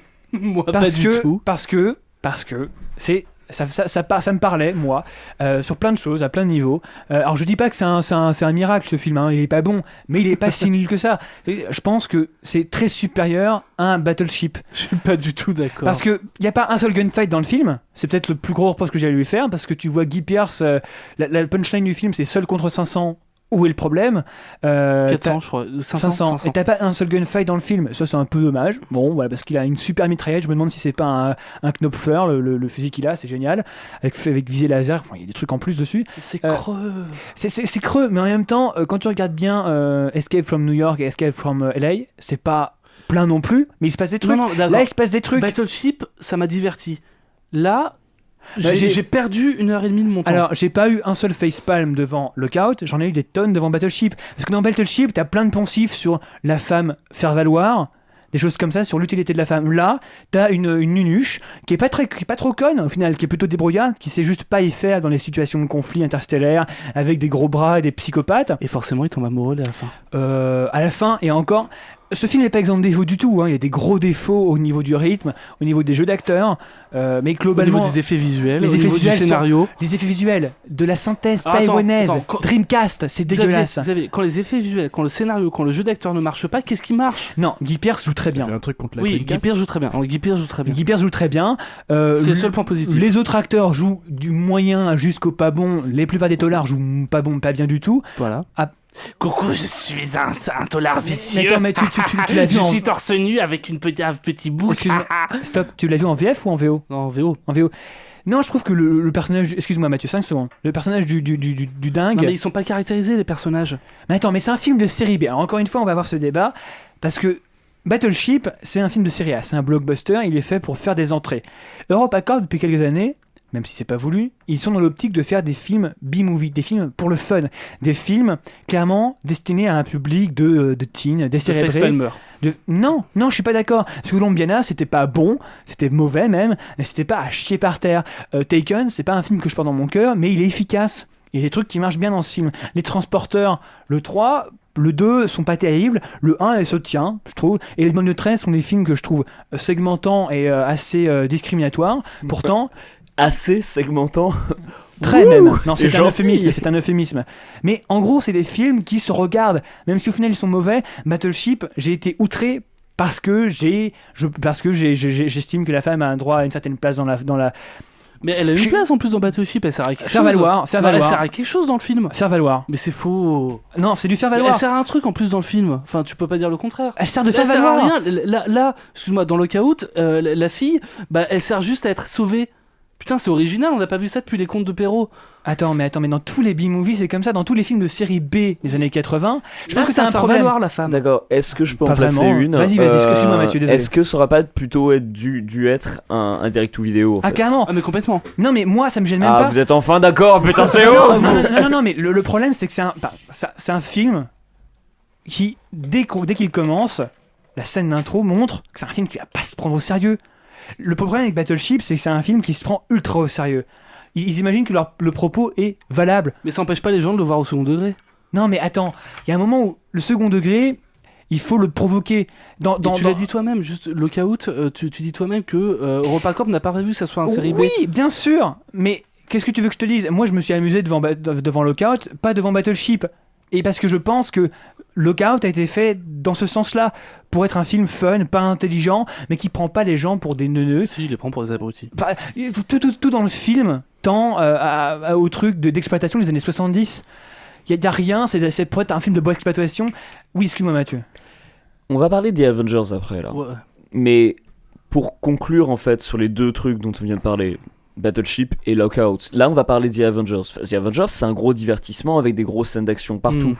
Qu'est-ce qui fait, pour vous, que ces deux films, vous êtes autant divisés sur le ton, en fait ? Qu'est-ce qui vous a tant gêné ? Mais on peut revenir faire un croisement entre Battleship et Lockout, parce que c'est intéressant de voir. Alors, clairement, moi, dans Lockout, c'est pas tant l'américanisme primaire qui m'emmerde, c'est plus la démonstration militaire, tout genre de trucs. Encore, j'ai rien contre l'armée, mais là, c'est... Voilà, montrer que l'armée, c'est le plus grand bien qui puisse exister, que tout n'arrive que grâce à elle, que voilà. Et la femme a un rôle de faire valoir, sexy, qui monte ses seins et ses cuisses. Dans Battleship, ouais. Oui, t'as dit Lockout. Ah, excuse-moi, dans Battleship. Lockout. Non, Battleship, je crois. Alors pour moi, Battleship, c'est un film j'ai trouvé que c'était un film réussi, un bon divertissement. Ce qui manque par rapport à Avengers, par exemple, c'est que c'est pas un film marrant et c'est effectivement un film qui se prend au sérieux. Voilà. Ok, Lockout. Lockout, c'est un film qui se prend pas au sérieux, qui n'a aucune prétention, qui ne dit pas vous allez en avoir plein les mirettes, c'est juste un film d'exploitation. Besson, il fait ses films pour gagner de la thune. Il s'en est jamais caché. Et il peut parfois dire des prétentions, oh je fais de l'art, il me reste 4 films à faire. Non, le mec il fait, voilà, il écrit, il produit. Son but c'est faire du fric. Et le film, dans ce sens-là, je le trouve plutôt bien réussi. S'il avait dit c'est un film d'action, le meilleur film d'action de l'année, je me suis dit non, ferme ta gueule. Non, il est bon le film. Comparé à ses prétentions, il est bon. Moi, je trouve que justement le film n'a pas de prétention et ça se voit à l'écran. Enfin, je trouve. Il n'y a aucune prétention le film. Oui, c'est ce que je viens de dire. Il a aucune prétention et donc du coup j'ai perdu mon temps. Parce que je préfère un film qui a des prétentions, qui se dit je vais mettre du budget, enfin je suis désolé hein, mais je vais mettre du budget, je vais faire des effets visuels. Pourquoi est-ce que tu fais une scène à 10 minutes du début du film, une scène de course-poursuite si t'as même pas les moyens de la faire? Non mais c'est un des problèmes du film, j'ai pas dit que le film était bon. Non je sais bien, non mais je sais, mais voilà, pour moi le film n'a pas de prétention et ça se voit trop à l'écran et en plus le scénario est ou alors il y a eu un montage qui était trop saccadé, je sais pas, mais le scénario en plus pour moi ne tient pas debout. Oui, il y a des grosses nombres dans le film, mais justement je le défends pas trop non plus à ce niveau-là. D'accord, mais pour conclure en fait, ça veut dire que la différence en fait entre la réussite que peut être Battleship pour Geoffroy et la déception peut l'être pour Xavier et inversement pour Lockout. En fait, ça dépend de l'attitude que vous avez eue en rentrant dans la salle, en fait. Non, je pense Moi, que les si. deux films, j'étais négatif en allant les voir, hein, y compris Battleship. D'accord. Alors, sinon, je peux me permettre, et là, il n'y a aucune connaissance de ma part, Geoffroy, je veux pas que tu le prennes Non, mal. non, je sais, ça je sais dépend- ce que tu vas dire. Mais... Ça dépend de la culture cinématographique. Et je dis pas que Geoffroy en a moins que moi, je dis qu'il y en a une différente. Parce que moi, j'étais quand même beaucoup nourri au nanar, j'ai vu beaucoup de nanars, et je relativise beaucoup au niveau des films. Et Lockout, c'est un film que je pourrais regarder, apprécier, sachant qu'il est mauvais, mais qu'il y a des trucs qui sont pas mauvais. Tu le reverrais? Ah oui, clairement, je pourrais le D'accord. revoir. Pas tout de suite. Ok. Battleship, je pourrais jamais le revoir. Parce que je sais qu'il y a des trucs qui me gonfleront dedans, à tel point que je pourrais presque péter. Je reverrai pas Battleship non plus, je pense, mais ça vaut le coup d'œil, quoi. Parce que Lockout, par exemple, j'ai passé une très bonne heure et demie en y allant ce matin. Ok, alors donc on passe à The Avengers. Ouais, Avengers, c'est trop cool! Ouais, Avengers, comme c'est trop je bien. suis la seule voix de la raison, je vais pitcher The Avengers. Ah non, j'ai pas encore pitché de truc. Alors désolé pour le débat relou, hein. Tu pourras pitcher Twixt. Si vous voulez, D'accord. si vous voulez nous dire qu'on est des gros nazes à disserter comme ça pendant des heures sur deux films de merde, Bah, nous écoutez pas. vous pouvez nous le dire dans les Oui, commentaires. effectivement, faut pas écouter l'émission si vous trouvez que c'est chiant qu'on dit ça pendant des heures sur des films de merde. Effectivement, enfin, au bout du 27e numéro, quand même, les gens devraient s'en être rendu compte. Bref, Avengers, donc, comme vous le savez, ça sort en ce moment puisque vous avez vu les affiches partout. Ça sort le 25. C'est- Voilà. Mercredi. Donc ça date de cette année. C'est réalisé par Josh Whedon. C'est écrit aussi par Josh fucking On Whedon. dit Joss Whedon. Joss Whedon, et c'est écrit aussi par Zach Penn qui a écrit notamment Last Action Hero, X-Men 2 et 3 et Hulk. Donc voilà. Donc on a des acteurs, vous retrouvez les mêmes que d'habitude, à une différence près. Donc Robert Downey Jr. qui fait Iron Man, Chris Evans c'est Captain America, Mark Ruffalo, c'est là la différence, c'est Hulk. Mark Ruffalo donc prend le rôle de Hulk pour ce film-là. C'est le troisième acteur à prendre la peau Ouais, de Hulk. Après Eric Bana et Edward Norton. Exactement. Chris Hemsworth, c'est Thor. Samuel L. Jackson, c'est Nick Fury, mais ça on le voyait depuis le début des premiers films. On le savait même avant le premier film. Voilà, dans The Ultimates. Tom Hiddleston, c'est Loki, et Jeremy Renner, c'est Hawkeye. Donc le pitch vite fait, donc c'est Loki. Alors Loki, donc c'est le frère, c'est le demi-frère de Thor. Hein. Il veut prendre possession de la Terre, hein, parce que comme d'hab, la Terre c'est Pour assez se venger de convoité, avec le marché du logement et tout, c'est vachement avantageux. Donc Nick Fury, il est pas d'accord parce que le marché du logement, il veut le protéger. C'est un peu son rôle en tant que chef du service secret américain. Alors il appelle des héros pour lui foutre sur la gueule, parce qu'il y a que ça de vrai pour convaincre un type. Excuse-moi, t'as Oui. pris du crack avant ou... Laisse-le continuer. Sauf que j'ai pas pris de crack, mais dans le film, y a rien qui se passe comme on avait prévu. Le Nick Fury est trop triste et c'est un peu la merde. En fait, même c'est la grosse Il merde. pleure avec son seul œil. C'est la grosse merde avec des caps lock. Et le film est génial. Vraiment. Et voilà, le film est génial, effectivement. Il est génial. C'est génial. Alors, on va y aller peut-être, je sais pas. Si Moi, je vous voulez retournerai dire le voir, hein. individuellement. Je Qui veut entre commencer amis. Moi, je veux bien commencer, mais. Vas-y, commence. Mathieu, vas-y. Ok, alors moi j'avais pas forcément des grosses attentes, mais en voyant le film, enfin en tout cas en voyant la bande-annonce, je me disais ça va être un gros divertissement avec beaucoup de gros booms, mais je croise les doigts, étant donné que c'est Joss Whedon derrière la caméra et au niveau de l'écriture, même en collaboration avec quelqu'un d'autre qui a quand même un bon track record, ça devrait quand même avoir des bonnes caractérisations, donc ça devrait pas juste faire boom. C'est super bien écrit, c'est drôle. Enfin, les Voilà. dialogues sont Alors, géniaux. laisse Pardon. Mathieu parler, Ouais, s'il te plaît. Mais effectivement, t'emballe pas. Geoffroy, t'as tout à fait raison. On retrouve toutes les marques de Whedon dedans, c'est-à-dire que c'est un type qui vient de la série et qui sait très bien gérer les... Mon Dieu, Les qu'est-ce grosses que tu personnalités. montres, Swan, c'est horrible. Il sait très bien gérer les grosses personnalités. Les grosses personnalités et le nombre important de Ouais. personnages, parce qu'il y en a même beaucoup à l'écran. Qu'on voit la dans camé- Buffy ou Angel, il y a énormément de personnages dans, Voilà. dans toutes ces autres séries aussi d'ailleurs. Exactement, et là ça se divise vraiment très très bien. Il y a beaucoup d'humour. Ça, c'est aussi une marque des C'est dialogues génial. de Whedon, et ça, C'est c'est hilarant. quand même très bien foutu. On l'a vu en avant-première presse. Je suis désolé, je te coupe tout le temps la parole, mais enfin bref. Donc Xavier, n'hésite pas à me couper Ouais. la parole du coup. On l'a vu en avant-première presse. On a eu peut-être 3 ou en presse en plus. Hein, on a eu 3 ou 4 séances d'applaudissements pendant le film, parce qu'il y a des moments qui sont vraiment très drôles, quoi. Mm. Et ce qui est suffisamment C'est assez rare pour rare, être ouais. souligné, quoi. Enfin, surtout en avant-première presse. Enfin, moi, Ouais, bon, t'en fais c'était plus que moi, mais oui, ça sert. et Après, c'était un public qui était plus ou moins conquis de toute façon. voilà, faut quand même être Ah, honnête. quand même. Ah, Je pense que globalement, Xavier parle- avait des doutes, mais t'en parleras après. Ouais, j'en parlerai après. Bah non, si, Xavier, c'était quoi tes doutes? Ah, par exemple, moi, j'aime pas du tout ce que fait Joss Whedon. Je respecte le bonhomme parce que clairement, il sait comment faire ses trucs, il a sa vision des choses, mais j'ai toujours été traumatisé par Buffy que j'ai vu en version française à l'âge de 10-11 ans et j'ai jamais pu décrocher de cette Whedon, c'est impression. la faute d'M6. Ah non, ça je dis bien, je suis bien d'accord. Mais après, j'ai jamais pu accrocher à ce qu'il a fait par la suite. Firefly et Serenity, j'ai regardé. Même si le mec a réussi à faire un truc potable avec peu de bail, peu d'argent, ça se tient. J'ai jamais réussi à apprécier vraiment. Je respecte le gars parce que vraiment. D'accord, mais en gros, du coup, En gros, j'y croyais pas. T'y croyais pas, d'accord. Parce que pour moi, c'était évident qu'il allait faire un Iron Man 3, qu'il allait faire un truc avec ultra centré sur Tony Stark, parce que pour moi, Tony Stark, c'est peut-être le personnage le plus inintéressant qui a été développé jusqu'à maintenant chez Marvel. Il me sort pour aller trop de nez, tout le monde avec Iron Man. Oh, Iron Man, trop cool, ça me saoule. J'aime pas ce personnage. Il est même pas alcoolique en plus dans les films. Ouais, c'est ça qui est dommage, parce qu'ils ont même pas repris ce qui était le plus intéressant chez lui. Bref. J'avais une grosse peur. Et même avant le film, j'expliquais à Teraki avec qui on allait le voir, putain, ça va être tellement de la merde. Et à la fin du film, j'exultais. On est sortis tous les trois, on s'est dit il faut qu'on le revoie quoi. Voilà, je vais le revoir Vraiment. 2 fois la semaine prochaine, c'est prévu. En fait, tous les personnages ont leur instant de gloire. Tous sont traités sur un pied d'égalité. Captain America devient Captain America. C'est le personnage qu'on aime tous. C'est-à-dire le Alors leader. qu'on aime ou qu'on n'aime pas, mais... Enfin, c'est le personnage. C'est Captain America. C'est le leader. Oui, Mathieu. Mais avant même que tu détailles, parce que finalement, c'est vrai que tous les personnages sont assez fidèles à leur équivalent de bande dessinée, globalement. Pour autant, il y a quand même un élément que je trouve vraiment important à souligner pour nos auditeurs, même si voilà, on est quand même identifié podcast comics et qu'on parle beaucoup de trucs de super-héros. Pour moi, c'est pas un film qui est fait uniquement pour les fans de super-héros. C'est pas un truc fait pour les gros nerds. Tu vas faire genre, ah ouais, ils ont référencé tel truc, genre. Si. Non, je suis pas d'accord. Même pas- C'est non. assez bien, c'est suffisamment bien écrit pour être regardable par n'importe qui. C'est pas ce que j'ai dit. Il y a quand Pour même moi- quelques petites références. Dans Ah, bien le sûr film. qu'il y a des Oui, non, mais références. il y en a, Bien sûr. mais on peut apprécier le film sans être un fan de comics. Ah non, Donc, bien je prends sûr. mon cas, Je suis bien d'accord. qui suis un gros newbie encore. Tu veux le rester? Je suis un gros connard aussi. Ah non, bon non, je sais pas, j'avais envie de m'insulter en même temps. Oh. Et pour moi, c'est l'un des meilleurs. Enfin, c'est probablement l'une des meilleures adaptations de blockbuster de super-héros que j'ai jamais vu, devant Spider-Man 1 et 2, devant les premiers X-Men. Et je mets Dark Knight et Batman À part parce que c'est pas, pour moi, c'est pas un blockbuster de super-héros, c'est un film d'enquête de super-héros. Enfin bref. Moi, Ok. Non mais ou alors je le mets à égalité avec Dark Knight, vraiment. D'accord. Voir devant. Ça me parce semble que plus juste. pour Pas moi- déconner, quoi. Alors, quelqu'un me demandait sur Twitter, est-ce que c'est j'ai même pas terminé mon point, moi. Bon, Bah, enfin, c'est pas grave. je dis juste ça, après tu peux verras enchaîner après. si tu veux. Quelqu'un me demandait, est-ce que c'est la somme de tous les films de super-héros qu'on a pu voir jusqu'à présent? Donc, Oui. Ouais. et complètement pas.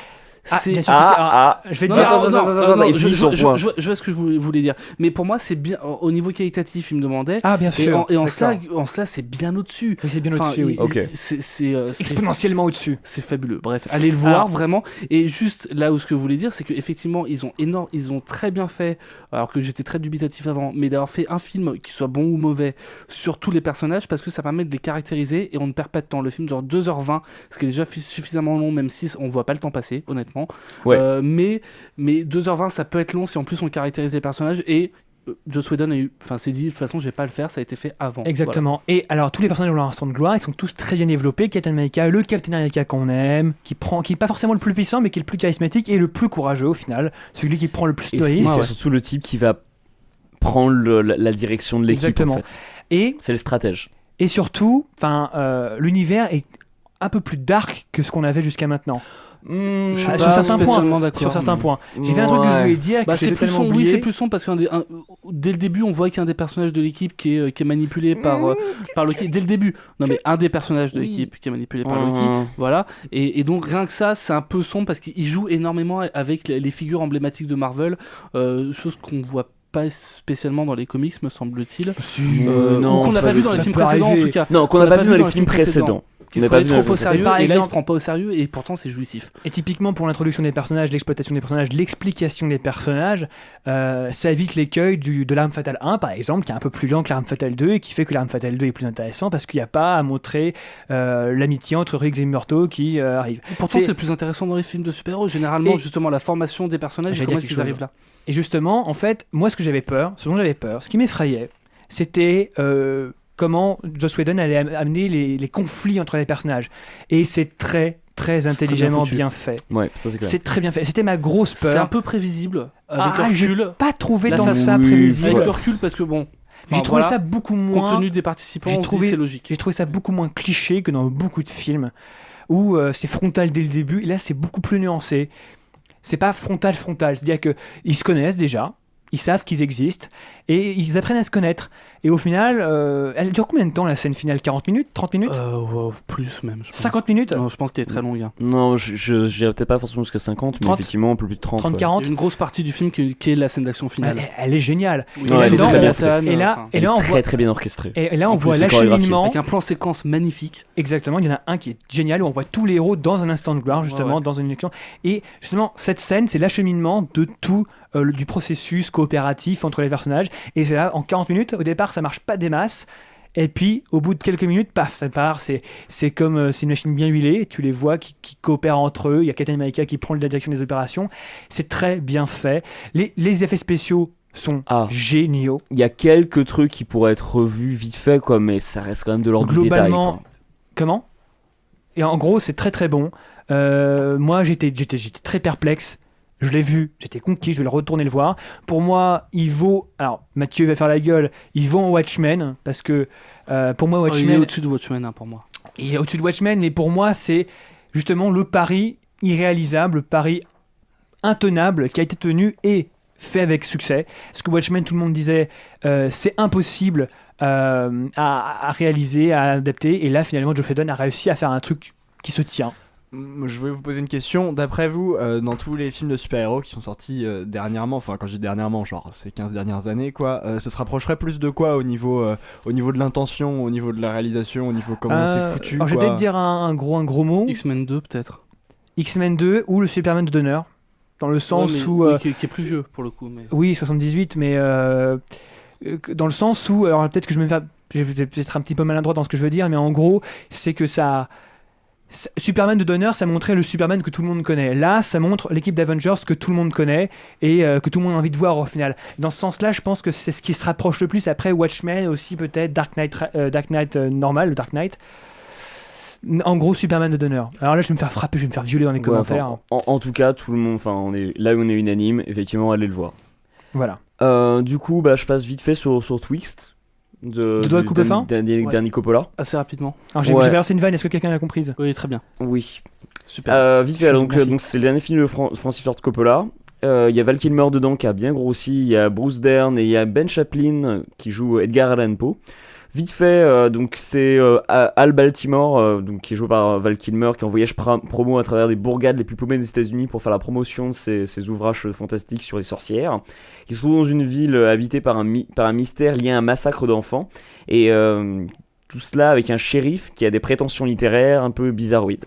Bref, c'est un film moyen en tous les aspects possibles du film. Tout est moyen, c'est-à-dire qu'il faut vraiment pas s'attendre à un grand film.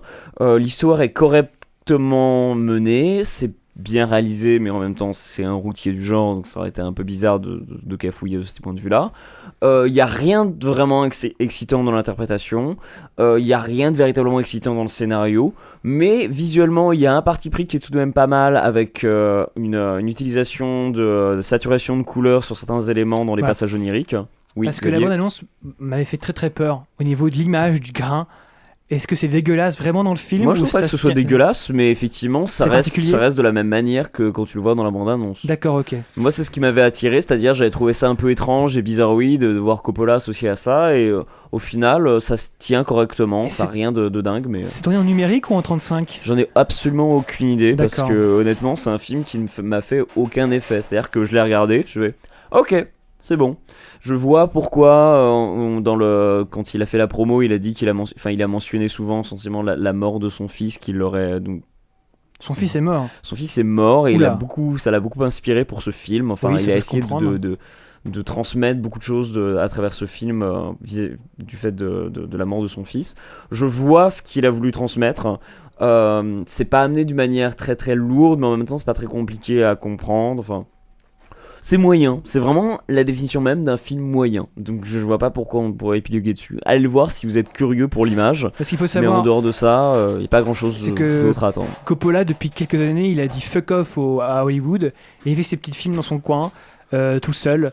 Mais moi, il y a quelqu'un j'ai vu quelqu'un qui le comparait à L'Homme sans âge, justement, Twixt. Enfin, dans le côté. Avec un Dustin peu- Hoffman Non, c'est pas Dustin Hoffman. Dustin Hoffman. Je mais confonds avec Little Big Man. Non, L'Homme sans âge, qui est un film super psychédélique et qui me disait pareil, c'est un film où il fait effectivement fuck off au cinéma hollywoodien. Ouais, non, mais Coppola est dans son trip, ça peut se comprendre. Bon, moi je l'ai pas vu. J'ai vu un autre film qu'on chroniquera pas finalement, donc je suis pas tenu au courant. Je ne tiens pas à mon émission. Voilà. On passe aux comics. Ouais. Jingle Comics, Swan. I'm quite keen on comic books, especially the ones about superheroes. I find the whole mythology surrounding superheroes fascinating. Take my favorite superhero, Superman. Et voilà, comics. Maintenant, on va parler comics. D'abord. Comics. C'est Et un peu comics, c'est un peu comme le dossier de LTP, les comics dans Culture Dance. Complètement. C'est là où t'as 20 personnes qui partent Oui, mais- sur le chat Ah, et mais puis la 40 différence, qui c'est zappent, que- quoi. La différence, c'est que dans l'apéro du Capitaine, ce que les gens retiennent, c'est pas le dossier de LTP. Ce que les gens retiennent pourtant de Culture Breakdown, c'est les comics. c'est les comics. Les Et ça comics. m'emmerde. C'est une victoire de ma part. Merci les amis. Allez, Alors go. comics, nous allons d'abord vous parler un petit peu de Fatal. Voilà. Qui est une série qui a commencé il y a 4 mois, scénarisée par Ed Brubaker et dessinée par Sean Phillips, Donc, on avait déjà un peu parlé rapidement. dont Mathieu dans avait déjà parlé un Mathieu, petit peu. d'accord. J'ai eu le numéro 1 après lui, donc j'avais pas pu la chroniquer à ce moment-là. Là, il y a 4 numéros qui sont sortis. L'histoire s'est développée un petit peu. Alors, Sean Phillips déjà a expliqué... Ed Brubaker a expliqué qu'il allait faire 14-16 numéros en tout, que c'était une série avec une fin, et qu'au début il voulait en faire 12-14, et qu'au final il va plutôt en faire 14-16. Donc il voit son histoire évoluer au fur et à mesure. En gros, en 4 numéros, qu'est-ce qu'on a appris? Pas grand-chose au final, parce que c'est très flou. Si, Il y a beaucoup de choses, il sème des trucs, mais au final c'est très contemplatif, je trouve. J'adore, hein. Personnellement, les dessins sont géniaux.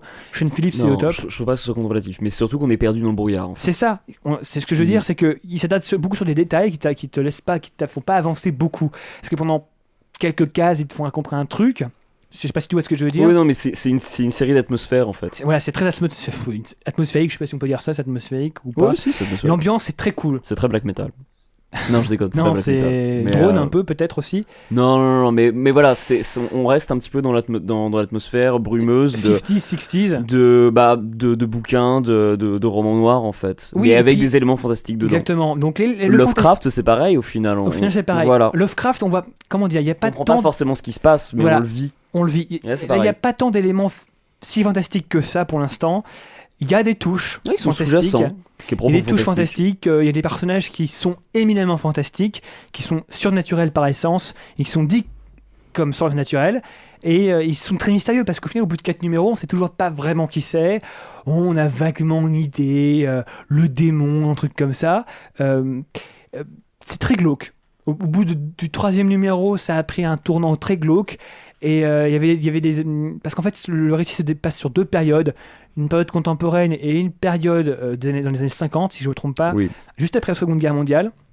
C'est très important. Au final, pour l'instant, c'est encore très flou. C'est très flou. C'est pas exaltant, mais j'adore. C'est Ouais, pas... ouais, moi aussi, je suis très très fan. C'est surtout pour l'ambiance.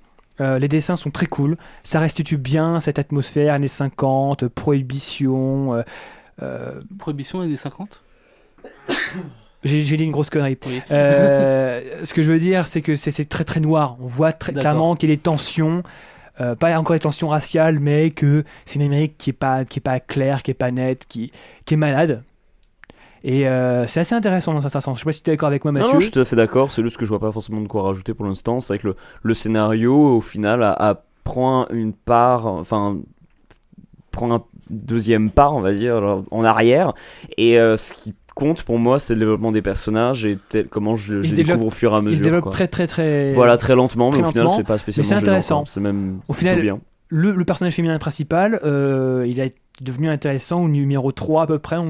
Et ça a Ouais, tout mais fait un peu il au avait numéro 3. déjà quelque chose. Elle avait quelque chose de très Mystérieux. Voilà. Ah, c'est une femme fatale. Voilà, tout simplement. C'est ouais. ça qui donne le titre au Effectivement. bouquin.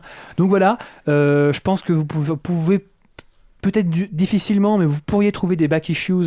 Si, ça se commande encore. Ça se commande encore, Si, très si, bien. si. Donc si vous voulez absolument reprendre la série, et d'après ce qu'on vous dit, Sinon, c'est possible chez Pulp ou chez Arkham. Sinon, dans 2 mois, vous pouvez prendre le premier TPB quand il sortira. Exactement, dans Un 2 premier mois, dans recueil. 2-3 mois. Voilà, c'est une série régulière, pas de retard. Voilà. Voilà, Exterminators. Alors, Exterminators, c'est une vieille série de chez Vertigo qui est malheureusement arrêtée depuis quelques temps. Hein. Oh. Ça a été créé et scénarisé par Simon Oliver et dessiné par Tony Moore. Tony Moore qui avait bossé sur The Walking Dead au début avant d'être remplacé. Ouais, Et par Charlie ça Adler. se conclut au bout de 4 volumes. Alors, Simon Oliver, pourquoi je parle de lui maintenant en fait? Parce qu'il a sa nouvelle série qui va commencer chez Vertigo. Et ça me semblait intéressant de revenir sur ça parce que ça a commencé à peu près. Exterminators, ça avait commencé à peu près en même temps que Scalped. Et c'était tout aussi prometteur. Et donc c'est un peu dommage de le voir partir, tout simplement par manque de vente. Donc l'histoire, très rapidement, c'est l'histoire d'une équipe d'exterminateurs de cafards et d'autres nuisances qui vont se retrouver confrontés à une menace venue d'Égypte ancienne. Et. Vont devoir régler en plus à côté de ça de différents problèmes personnels qui vont s'entremêler dans une intrigue qui prend très très vite des proportions incroyables. The Exterminators, c'est une série je pense qui a eu beaucoup de mal à démarrer et à trouver un public du fait que ça parle beaucoup de cafards en fait, qu'on voit beaucoup de bestioles de ce genre. Les gens, j'ai l'impression, le public a beaucoup... Parler de cafards et parler de ce genre de choses, ça effraie tout de suite beaucoup plus que parler de zombies. C'est quelque chose de beaucoup plus... Pourtant, avec l'enfant insecte, oui, on oui, a oui. parlé un peu, nous. donc Effectivement, on a déjà parlé des cafards, effectivement, mais là, là, on l'attaque de plein pied, parce que l'enfant insecte, ça restait totalement de l'horreur Ouais. fantastique, on pouvait limite un peu se détacher, mais si le C'était personnage la était mouche, quoi, quand un peu. même assez touchant. Mais là, par contre, voilà, c'est des exterminateurs, ils mettent la tête dedans et les pieds dedans constamment. Et justement, de ce fait, comme c'est des exterminateurs, ils travaillent la journée, et en fait, en plus que ça se passe en Californie, c'est une série qui se passe pas tant que ça dans l'obscurité. Il y a beaucoup, la plupart des scènes sont en plein soleil, et du coup, l'horreur ne découle pas de la peur du noir, mais justement de ce qu'on met à la lumière et de ce qui va ressortir des tréfonds de nulle part, parce que d'abord il y a les cafards et ensuite il y a les dieux scarabées qui reviennent d'Égypte et qui prennent possession de personnes. Enfin, ça, c'est assez fou, mais c'est une histoire qui se tient très très bien. C'est vraiment un récit des plus passionnants. Ça m'a fait un peu penser à Preacher, dans le sens où on a du fantastique, on a des personnages, de l'amitié vraiment touchant, il y a une histoire d'amour. C'est tout ça vraiment très bien mené. Et ça prend très très vite une ampleur incroyable. C'est-à-dire qu'on part très vite d'un type qui va être repris de justice et qui va trouver un petit job comme exterminateur et qui va être confronté à un quotidien absolument dingue dans le monde des exterminateurs, de nuisances et de tout genre, et qui va du coup en fait commencer à participer à au quotidien d'un monde vraiment totalement étrange. Oui, je crois. T'as l'air assez éloquent. Est-ce que ça a été édité en France par Panini avant? Non, je crois pas me souvenir que ça a été édité en France, mais comme je disais, ça fait que 4 volumes en fait. Et même si ça a dû être arrêté un petit TPB ou faute une de BD, vente, quoi. voilà. Ça a duré 2 ans. Un bel album. Ouais, quelque chose comme ça, ouais.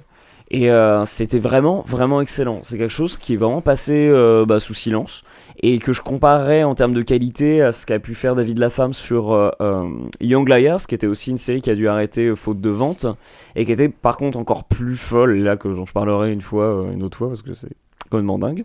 Mais Exterminators, c'est une série que je recommande énormément, d'autant plus que c'est terminé, que ça se termine, qu'il y a peu de numéros et que ça défonce sa mère. Maintenant, je vais vous parler très rapidement. Merci Mathieu. Merci Mathieu. C'était intéressant. Merci. Merci Oui. Mathieu. Merci Mathieu. Mathieu, merci. Merci. Mathieu, merci. Merci Mathieu. Merci Geoffroy. Merci Xavier. Xavier, merci. Swan, merci. Voilà, alors Spider-Man, c'est n'importe quoi. Autiste Land, bienvenue. Oh, pas de condescendance ça envers va les pour les autistes. Non, mais Autiste Oh, et je bibliothécaire, hein, c'est possible. Je peux. Ok. Vas-y, merci. Il y a eu des pubs dans le métro. Oui, je sais. C'est vrai. oui. C'est mauvais pour la profession d'ailleurs. Oh, le, putain. le type qui a inventé ça, autiste et bibliothécaire, mais va te faire foutre. C'est la plus mauvaise idée du monde. Alors, Mathieu, merci. Oui, merci Geoffroy. Ta gueule. Donc, je vous parle de Spider-Man très rapidement. Donc, toujours scénarisé par Dan Slott et dessiné par Caselli, il me semble, en ce moment. Quelque chose comme ça. Bref, il dessine pas très bien, c'est pas intéressant. C'est fou comment on prépare l'émission. Alors, depuis quelques numéros, il y a un gros complot. Mené par Otto Octavius, qui est en phase terminale de cancer. Depuis quelques années, il est en phase terminale. Donc il est totalement un peu Breaking Bad, diminué. quoi. Ouais. Walter White. D'accord. Et donc il est totalement mort, mais en fait il a un sarcophage dans lequel il est. Il est pas mort, hein, mais physiquement il n'est pas bien. Et en gros, il a réuni les Sinister Six, donc à savoir lui, Sandman, Mysterio, Electro. Il m'en manque. Je l'ai dit en cité 5. Pas grave. Bref, les Sinister Six, le Caméléon aussi, et Mysterio, je sais plus, bref, ils sont 6, fuck off. Alors, c'est très bordélique. J'ai du mal à trouver l'intérêt, donc là, ils reprennent une parution bimensuelle, il me semble. Donc, deux comics par mois. Même un par semaine, là, je crois. Bref, Ça fait beaucoup de il me semble. c'est quand tu fais des arrondis d'arrondis, tu te trouves avec un résultat totalement paumé. Non, en gros, je crois que c'est un toutes les 2 semaines. Depuis quelques temps, c'est comme ça, et là, c'est le cas en tout cas. Et il me semble. et c'est sympa. Otto Octavius, voilà, il veut se venger des Terriens parce qu'il veut mourir. Enfin, ça fait des années qu'il doit mourir et il est toujours pas mort, donc c'est un peu chiant. Un peu comme Tante May, comme. Ouais, exactement. Quelle salope. Ça va, oui. Non, mais je blague, mais dans les années 90. Pas ça, Tante May. Comment ? Pas ça, Tante May. Répasse ça, Tante May, ouais, exactement. Hein. Steven Moffat a toujours pas ça. Non, c'est un peu dommage. C'est un peu dommage. Non, Gros. Tante May, globalement, elle est morte dans les années 90 pour en fait. Ah non, elle était pas vraiment morte. Là, Otto Octavius, en fait, il traîne son cancer et sa maladie depuis facilement 2 ans. Non, mais c'est Bon, la preuve que la science avance. oui, Elle fait des miracles. Et à part le fait de se dire, quand est-ce qu'il meurt, c'est intéressant. En fait, c'est marrant parce que tu le vois. En fait, je sais pas, parce que c'est vraiment là, c'est un truc nanar, mais ultra nanar. Tu vois les 6 méchants, c'est-à-dire qu'il y a un numéro il y a pas longtemps qui était de Spider-Man qui était uniquement consacré aux Sinister Six. C'était drôle parce que tu les voyais se battre contre l'équipe de méchants de MODOK. C'était drôle. Mais au-delà de ça, j'ai du mal à comprendre l'intérêt parce que tu vois Spider-Man dans un énième nouveau costume high-tech. Oui, Mathieu ? Je dirais que d'une manière générale, quand le principe de l'histoire c'est genre le mec va mourir, mon dieu, généralement c'est de la merde. Je me souviens d'une histoire dessinée par Joe Quesada, et je crois que c'était Kevin Smith qui scénarisait.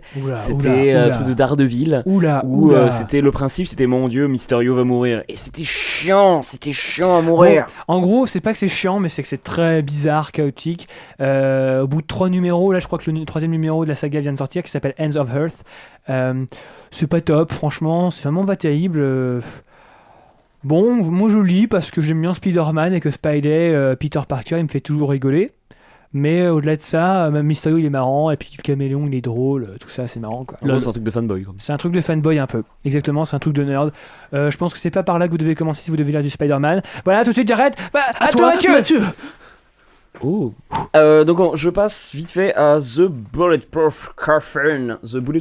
Donc Bulletproof. même sous-titré Disenterred. C'est une mini-série en 6 numéros qui paraît actuellement chez Image Comics. Le cercueil par balle. Voilà, c'est assez particulier, encore un truc... Attendez. Pareil, ça vient de me dire qu'il y avait le vautour aussi dans les Sinister Six, mais ça m'étonnerait parce qu'il n'est pas là le vautour. Merci à toi Bob. Ok. Et donc c'est pour un prix de 3,99. Bulletproof Coffin Disenterred, hein, pas le vautour. Oui Bob. Et donc c'est scénarisé par David Hine et Shaky Kane, et c'est dessiné par Shaky Kane. L'histoire, c'est un peu difficile à résumer. C'est-à-dire que c'est une série d'histoires courtes, pour l'instant on est au 2e numéro. C'est des histoires courtes, tragiques, absurdes et horrifiques, dont les événements, qui sont pour l'instant en apparence isolés, commencent à se relier. Ça me rappelle un truc que t'as chroniqué récemment. Ah bon? Des séries courtes, horrifiques, sans lien aucun entre elles. Un truc japonais. Ah, mais non, c'est... Oui, mais alors un petit peu, mais pas beaucoup.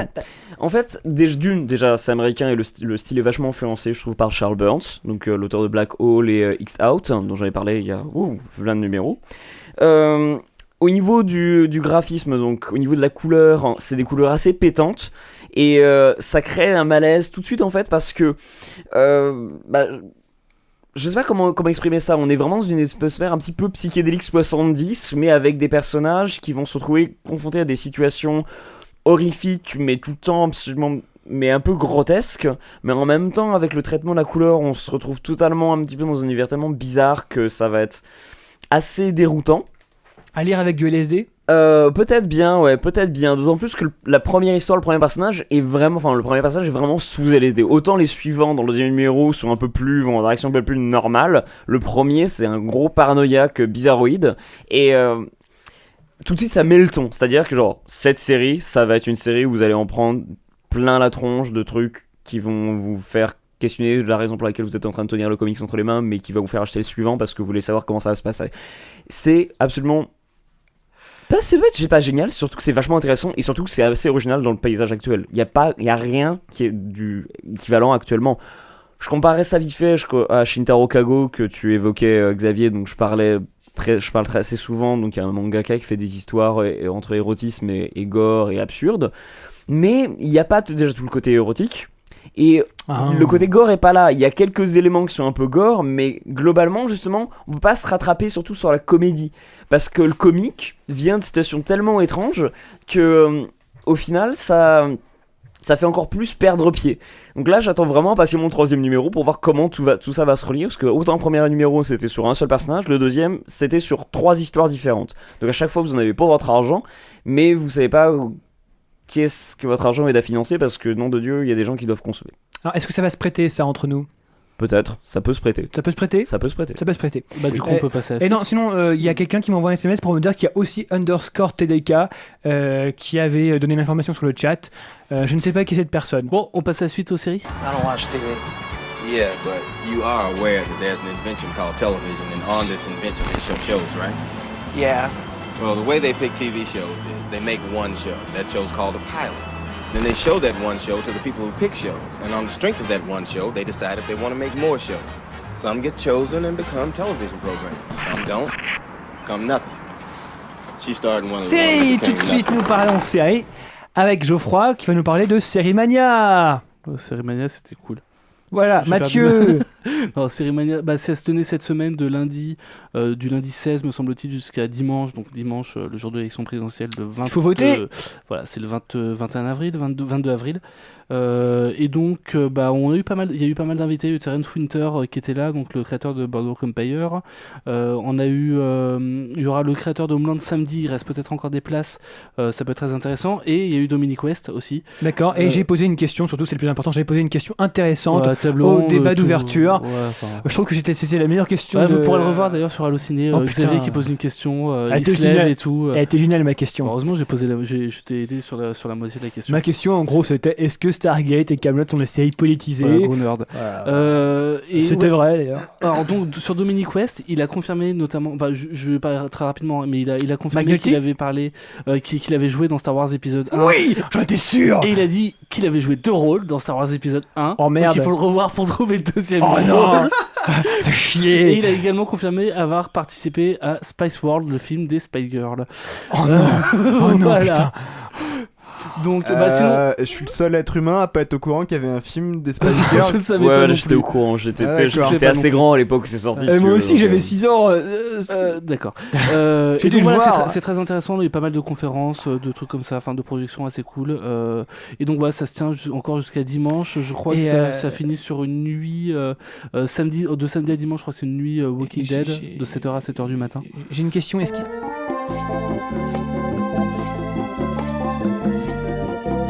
Ah pardon, je viens de spoiler une saison, excuse-moi. On va passer... Putain, il est fier de lui, je me rappelle même plus à vrai dire, donc c'est pas si grave. Si vous avez pas vu The Wire, vous pouvez pouvoir regarder. biper ça parce que c'était vraiment débile. Oh c'est bon, je rigole. Je me rappelle plus. Enfin, Ah, allez, appelez des violas pour me du sauver coup, le on baiser, passe j'ai rien à à The foutre. Max. On passe aussi à une petite information puisque vient de commencer une nouvelle série par les deux des personnalités. Attendez. Oui. Les Toubistries, ils ont une série aussi? Oui, ils ont une Oui. série. C'était beau Pour être libre. Ouais, pour être libre. Putain, Defcon 5 les mecs. Quelle vie de merde. Je la regardais à l'époque. ouais. Oh non, quitte ce podcast. J'avais 8 ans, ça va. Excuse-moi, c'était... Ouais, tout ça c'est pour dire que non. c'était plus intéressant de savoir qu'il y a Shinichiro Watanabe et Yoko Kanno, donc la compositeur Yoko Kanno, qui avaient tous les deux Ghost in the bossé Shell. sur Cowboy Bebop, qui viennent de commencer une nouvelle série sur deux shows au Japon dans les années 50 qui découvrent Yoko le Kanno, jazz. c'était aussi Ghost in the Shell, il me semble, la bande son. Oui. Donc voilà, et qui est une nouvelle série de Lupin the Third qu'on avait connue en France sous le nom de Edgar de la Cambriole, qui vient de commencer et qui va durer 13 épisodes. Ça s'appelle Lupin the Third, The Woman Called Mine Fujiko. Et surtout, c'est réalisé par Takeshi Koike, le type qui a réalisé Redline, dont on avait parlé un petit peu. Et ça commence, il paraît-il, du feu de Dieu. Donc je vous en parlerai un peu plus tard. The Max, c'est une vieille série qui a été créée par Sam Kiss, puisqu'à la base, c'est un comics qui a été publié par Image. Et ça a été donc acheté par MTV pour être adapté sous la forme de 13 épisodes, donc une seule saison avec des épisodes de 11 minutes. Alors The Max, c'est une série un peu particulière, mais Sam Kiff, c'est aussi un mec un peu particulier puisqu'il a un background en psychologie qui lui sert très très souvent et qui alimente énormément ses scénarios. Donc The Max, c'est un SDF déguisé dans un costume violet qui ne quitte jamais. Il est sous la tutelle de Julie Winters, une assistante sociale freelance qui tente de l'aider à se réinsérer. Une assistante sociale freelance ? Oui. Elle est payée par qui ? Justement, ça c'est un truc un petit peu foireux, mais par le personnage en lui-même est un petit peu perdu dans ses envies et ses fantasmes. J'ai une question. Oui. Est-ce que ça vire en street trash ? Non. D'accord. Du tout. The Max, donc notre SDF en costume violet, est toutefois convaincu que Julie, donc son assistante sociale, c'est la reine de la jungle qu'il doit protéger et que son territoire se trouve dans l'outback australien, où il a une autre personnalité, où il a plus de cheveux et elle est en tenue léopard et voilà. Mathieu, c'est la reine de la jungle. Oui. T'es vraiment sûr que ça vire pas en street trash ? Absolument pas. Non. C'est cool le street trash. C'est cool le street trash, mais non. Le moment des toilettes est génial. Mais dans toute cette psychose, des créatures étranges à un mystérieux type qui semble savoir long sur la relation entre The Max et Julie Andrews, donc cette reine de la jungle, assistante sociale, fait son apparition et fout le doute aux spectateurs qui se disent mais alors le type il est pas vraiment fou, ou alors il est vraiment fou, ou je suis fou en train de regarder cette série. Oui, Xavier.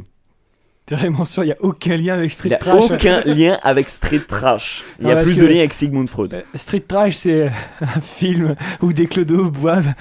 Non, c'est un film réalisé par un type qui a voulu montrer qu'il était très fort à la Steadicam, et après il a fait toute sa carrière et il est très bon à la Steadicam. Voilà pourquoi. Et tu vois des ambiances décomposées dans la rue, c'est très drôle. Mais il est très, il est très bien fait, mais il est surtout bien fait pour la Steadicam. Très bien fait, ouais. Donc ça a été diffusé dans le cadre d'une émission qui s'appelait MTV Oddities, où il y avait Aeon Flux qui a après été adapté au cinéma avec le peu de succès qu'on connaît, mais en format série c'était pas mal. C'était d'ailleurs diffusé sur Canal+, en clair, dans une émission qui s'appelait L'œil du cyclone, il y a bien longtemps. En même temps, Canal+, il diffuse Terra Nova, quoi. Donc oui, mais c'était à une autre époque de Canal+, vraiment une autre époque, ça date de 97. Ah d'accord, ok. T'étais né à cette époque? L'Esprit Canal, tout ça. Voilà. Né en quelle année? Répète ça, Xavier.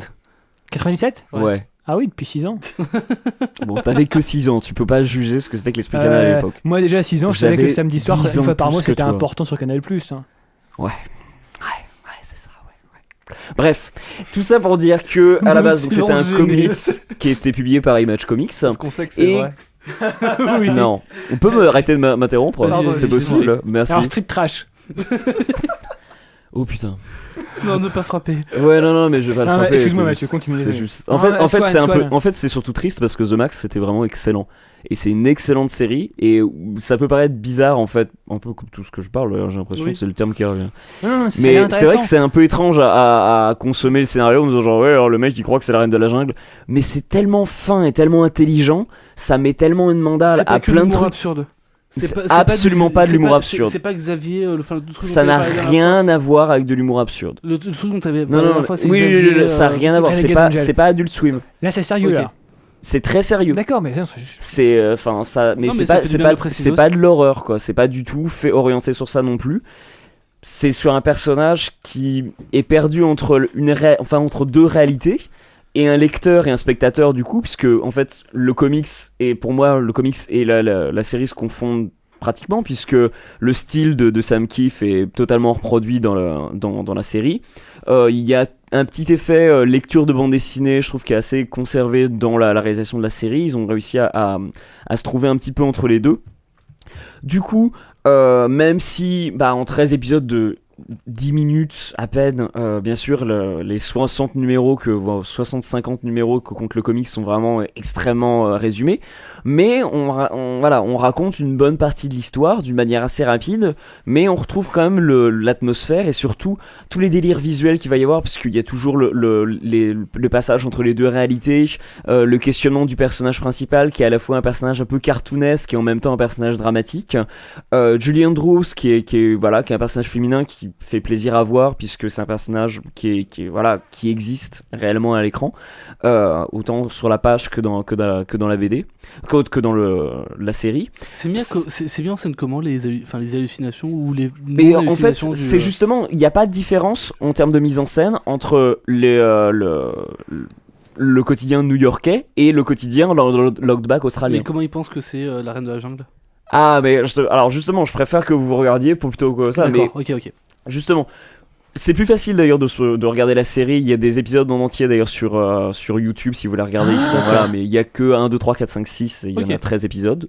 Le DVD donc existe. Il y a un truc DVD à acheter. Il y a 2 DVD à l'intérieur avec des bonus. Donc allez-y, c'est vraiment cool. C'est une série que je recommande fortement parce qu'au niveau comics, The Max, c'est assez difficile à trouver. Ça a été réédité il y a quelques années, mais j'ai l'impression que c'est en rupture de stock. Enfin, moi, je les ai pas et ça me fait chier d'ailleurs parce que j'aimerais bien la relire.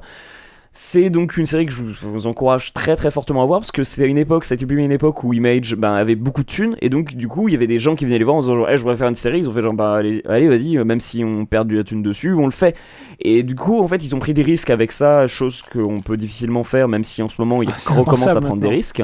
Mais là, c'était vraiment une série très originale pour l'époque et qui a beaucoup marqué les esprits parce que étant donné que c'était diffusé sur MTV, autant dire que ça a touché un public vachement différent que le public qui rentre dans un magasin de comics pour acheter des trucs. En plus à l'époque, pour acheter des trucs qu'on allait collectionner et revendre plus cher en pensant que le numéro 1 avec une couverture alternative il allait se vendre de 10 fois plus cher. Bref, c'est un truc d'époque très particulier mais que j'encourage très très très fortement à découvrir. The Max C'était avec le mot de la fin. 2X. Merci beaucoup Mathieu, désolé d'avoir pas eu ta rubrique. Merci Tu Mathieu. nous en veux? Non? Très bien.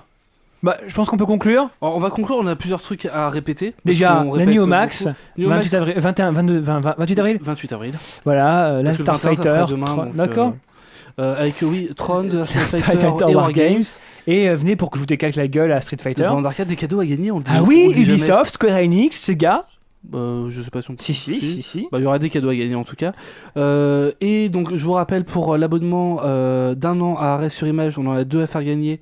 Il suffit d'envoyer un mail à culturebreakdown@gmail.com, culturebreakdown tout attaché, et en expliquant la raison pour laquelle C'est nous qui décidons. vous voulez être abonné. Bon, on décidera d'ici le 4 mai, voilà, vous avez jusqu'au 4 Donc, mai pour envoyer. dites, j'aime pas l'information mainstream parce que c'est un truc réactionnaire et que j'aime bien les informations traitées par des Grosso gens modo, voilà. libéraux. Votre cheminade. Voilà. Et je vote cheminade. Donc Comme, voilà.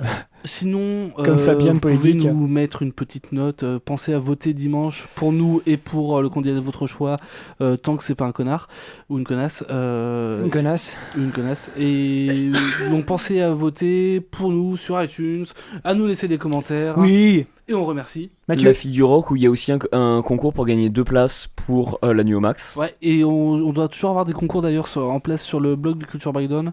Non, je crois que c'est fini d'ailleurs, les anciens concours. Enfin bref, on verra. On vous embrasse. On vous On embrasse. remercie nos partenaires. Nos partenaires, on va remercier La fille du rock. La Fille du Rock, Rennes TV, Pod Radio, Freepod. Reviewer et Freepod. Alors, on va faire un petit truc nouveau, soyons fous à la Alors, Watch. de qui on parle? Polygeek, puisqu'Antoine a Non, annoncé une bonne Polygeek, nouvelle non. sur Twitter cette semaine. Ah oui. On va parler de Polygeek. Polygeek, un super podcast qui parle de Polygauche, Polygauche. de politique sous l'angle des nouvelles technologies, donc c'est très intéressant, ou des nouvelles De la technologies sous l'angle gauche. politique. Oui, Pardon. très à gauche. On vous Faut recommande pas. d'écouter Polygeek à découvrir sur Polygauche. freepod.net. Exactement. On vous embrasse. Allez voter. N'oubliez pas. Bon, c'est très chiant. Je sais. Ça vous C'est prend. pas loin de chez vous, ça vous prend 5 minutes dans la Voilà, journée. faut pas déconner. Hein. Bon, allez. C'est important. C'est important. C'est très important si on veut pas se retrouver avec un autre con pendant 5 ans. Merci. Hein. De rien. Voilà. C'est gratuit, Et je suis pas mais ça fait je plaisir. suis pas loin d'être d'accord avec Geoffroy. On vous embrasse. Passez une bonne nuit, une bonne journée, une bonne matinée. Travaillez bien, glandez. Faites ce que vous Bisous, voulez. Bonne soirée. À la prochaine. Salut. Ciao.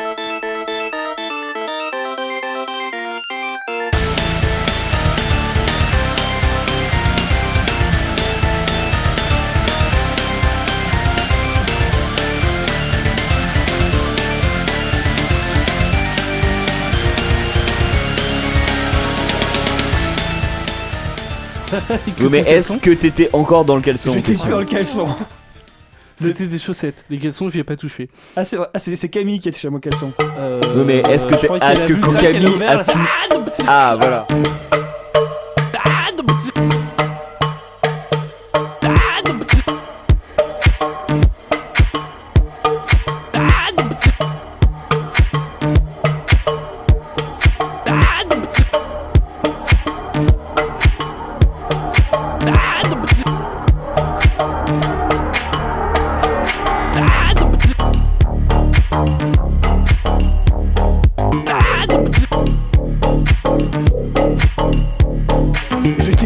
caleçon. Oui, mais est-ce que t'étais encore dans le caleçon? Ah, c'est vrai, c'est Camille qui a touché mon caleçon. C'était des chaussettes. Les caleçons, j'y ai pas touché. Ah, voilà. Ah, voilà. Ah, voilà. They heard me singing and they told me to stop. Quit these pretentious things and just punch the clock. These days my life I feel it has no purpose. But late at night the feelings swim to the surface. 'Cause on the surface the city lights shine. They're calling at me, come and find your kind. Sometimes I wonder if the world's so small.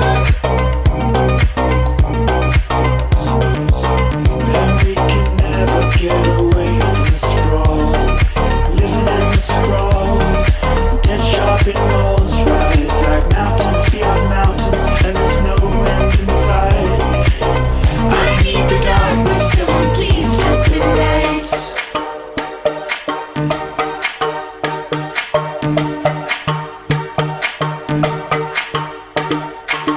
We rode our bikes to the nearest park. Sat under the swings and kissed in the dark. You hear my eyes from the police lights. We run away, but we don't know why. Black River, your city lights shine. They're screaming.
crois qu'elle a vu, c'est vrai qu'elle a ouvert, elle a fait ah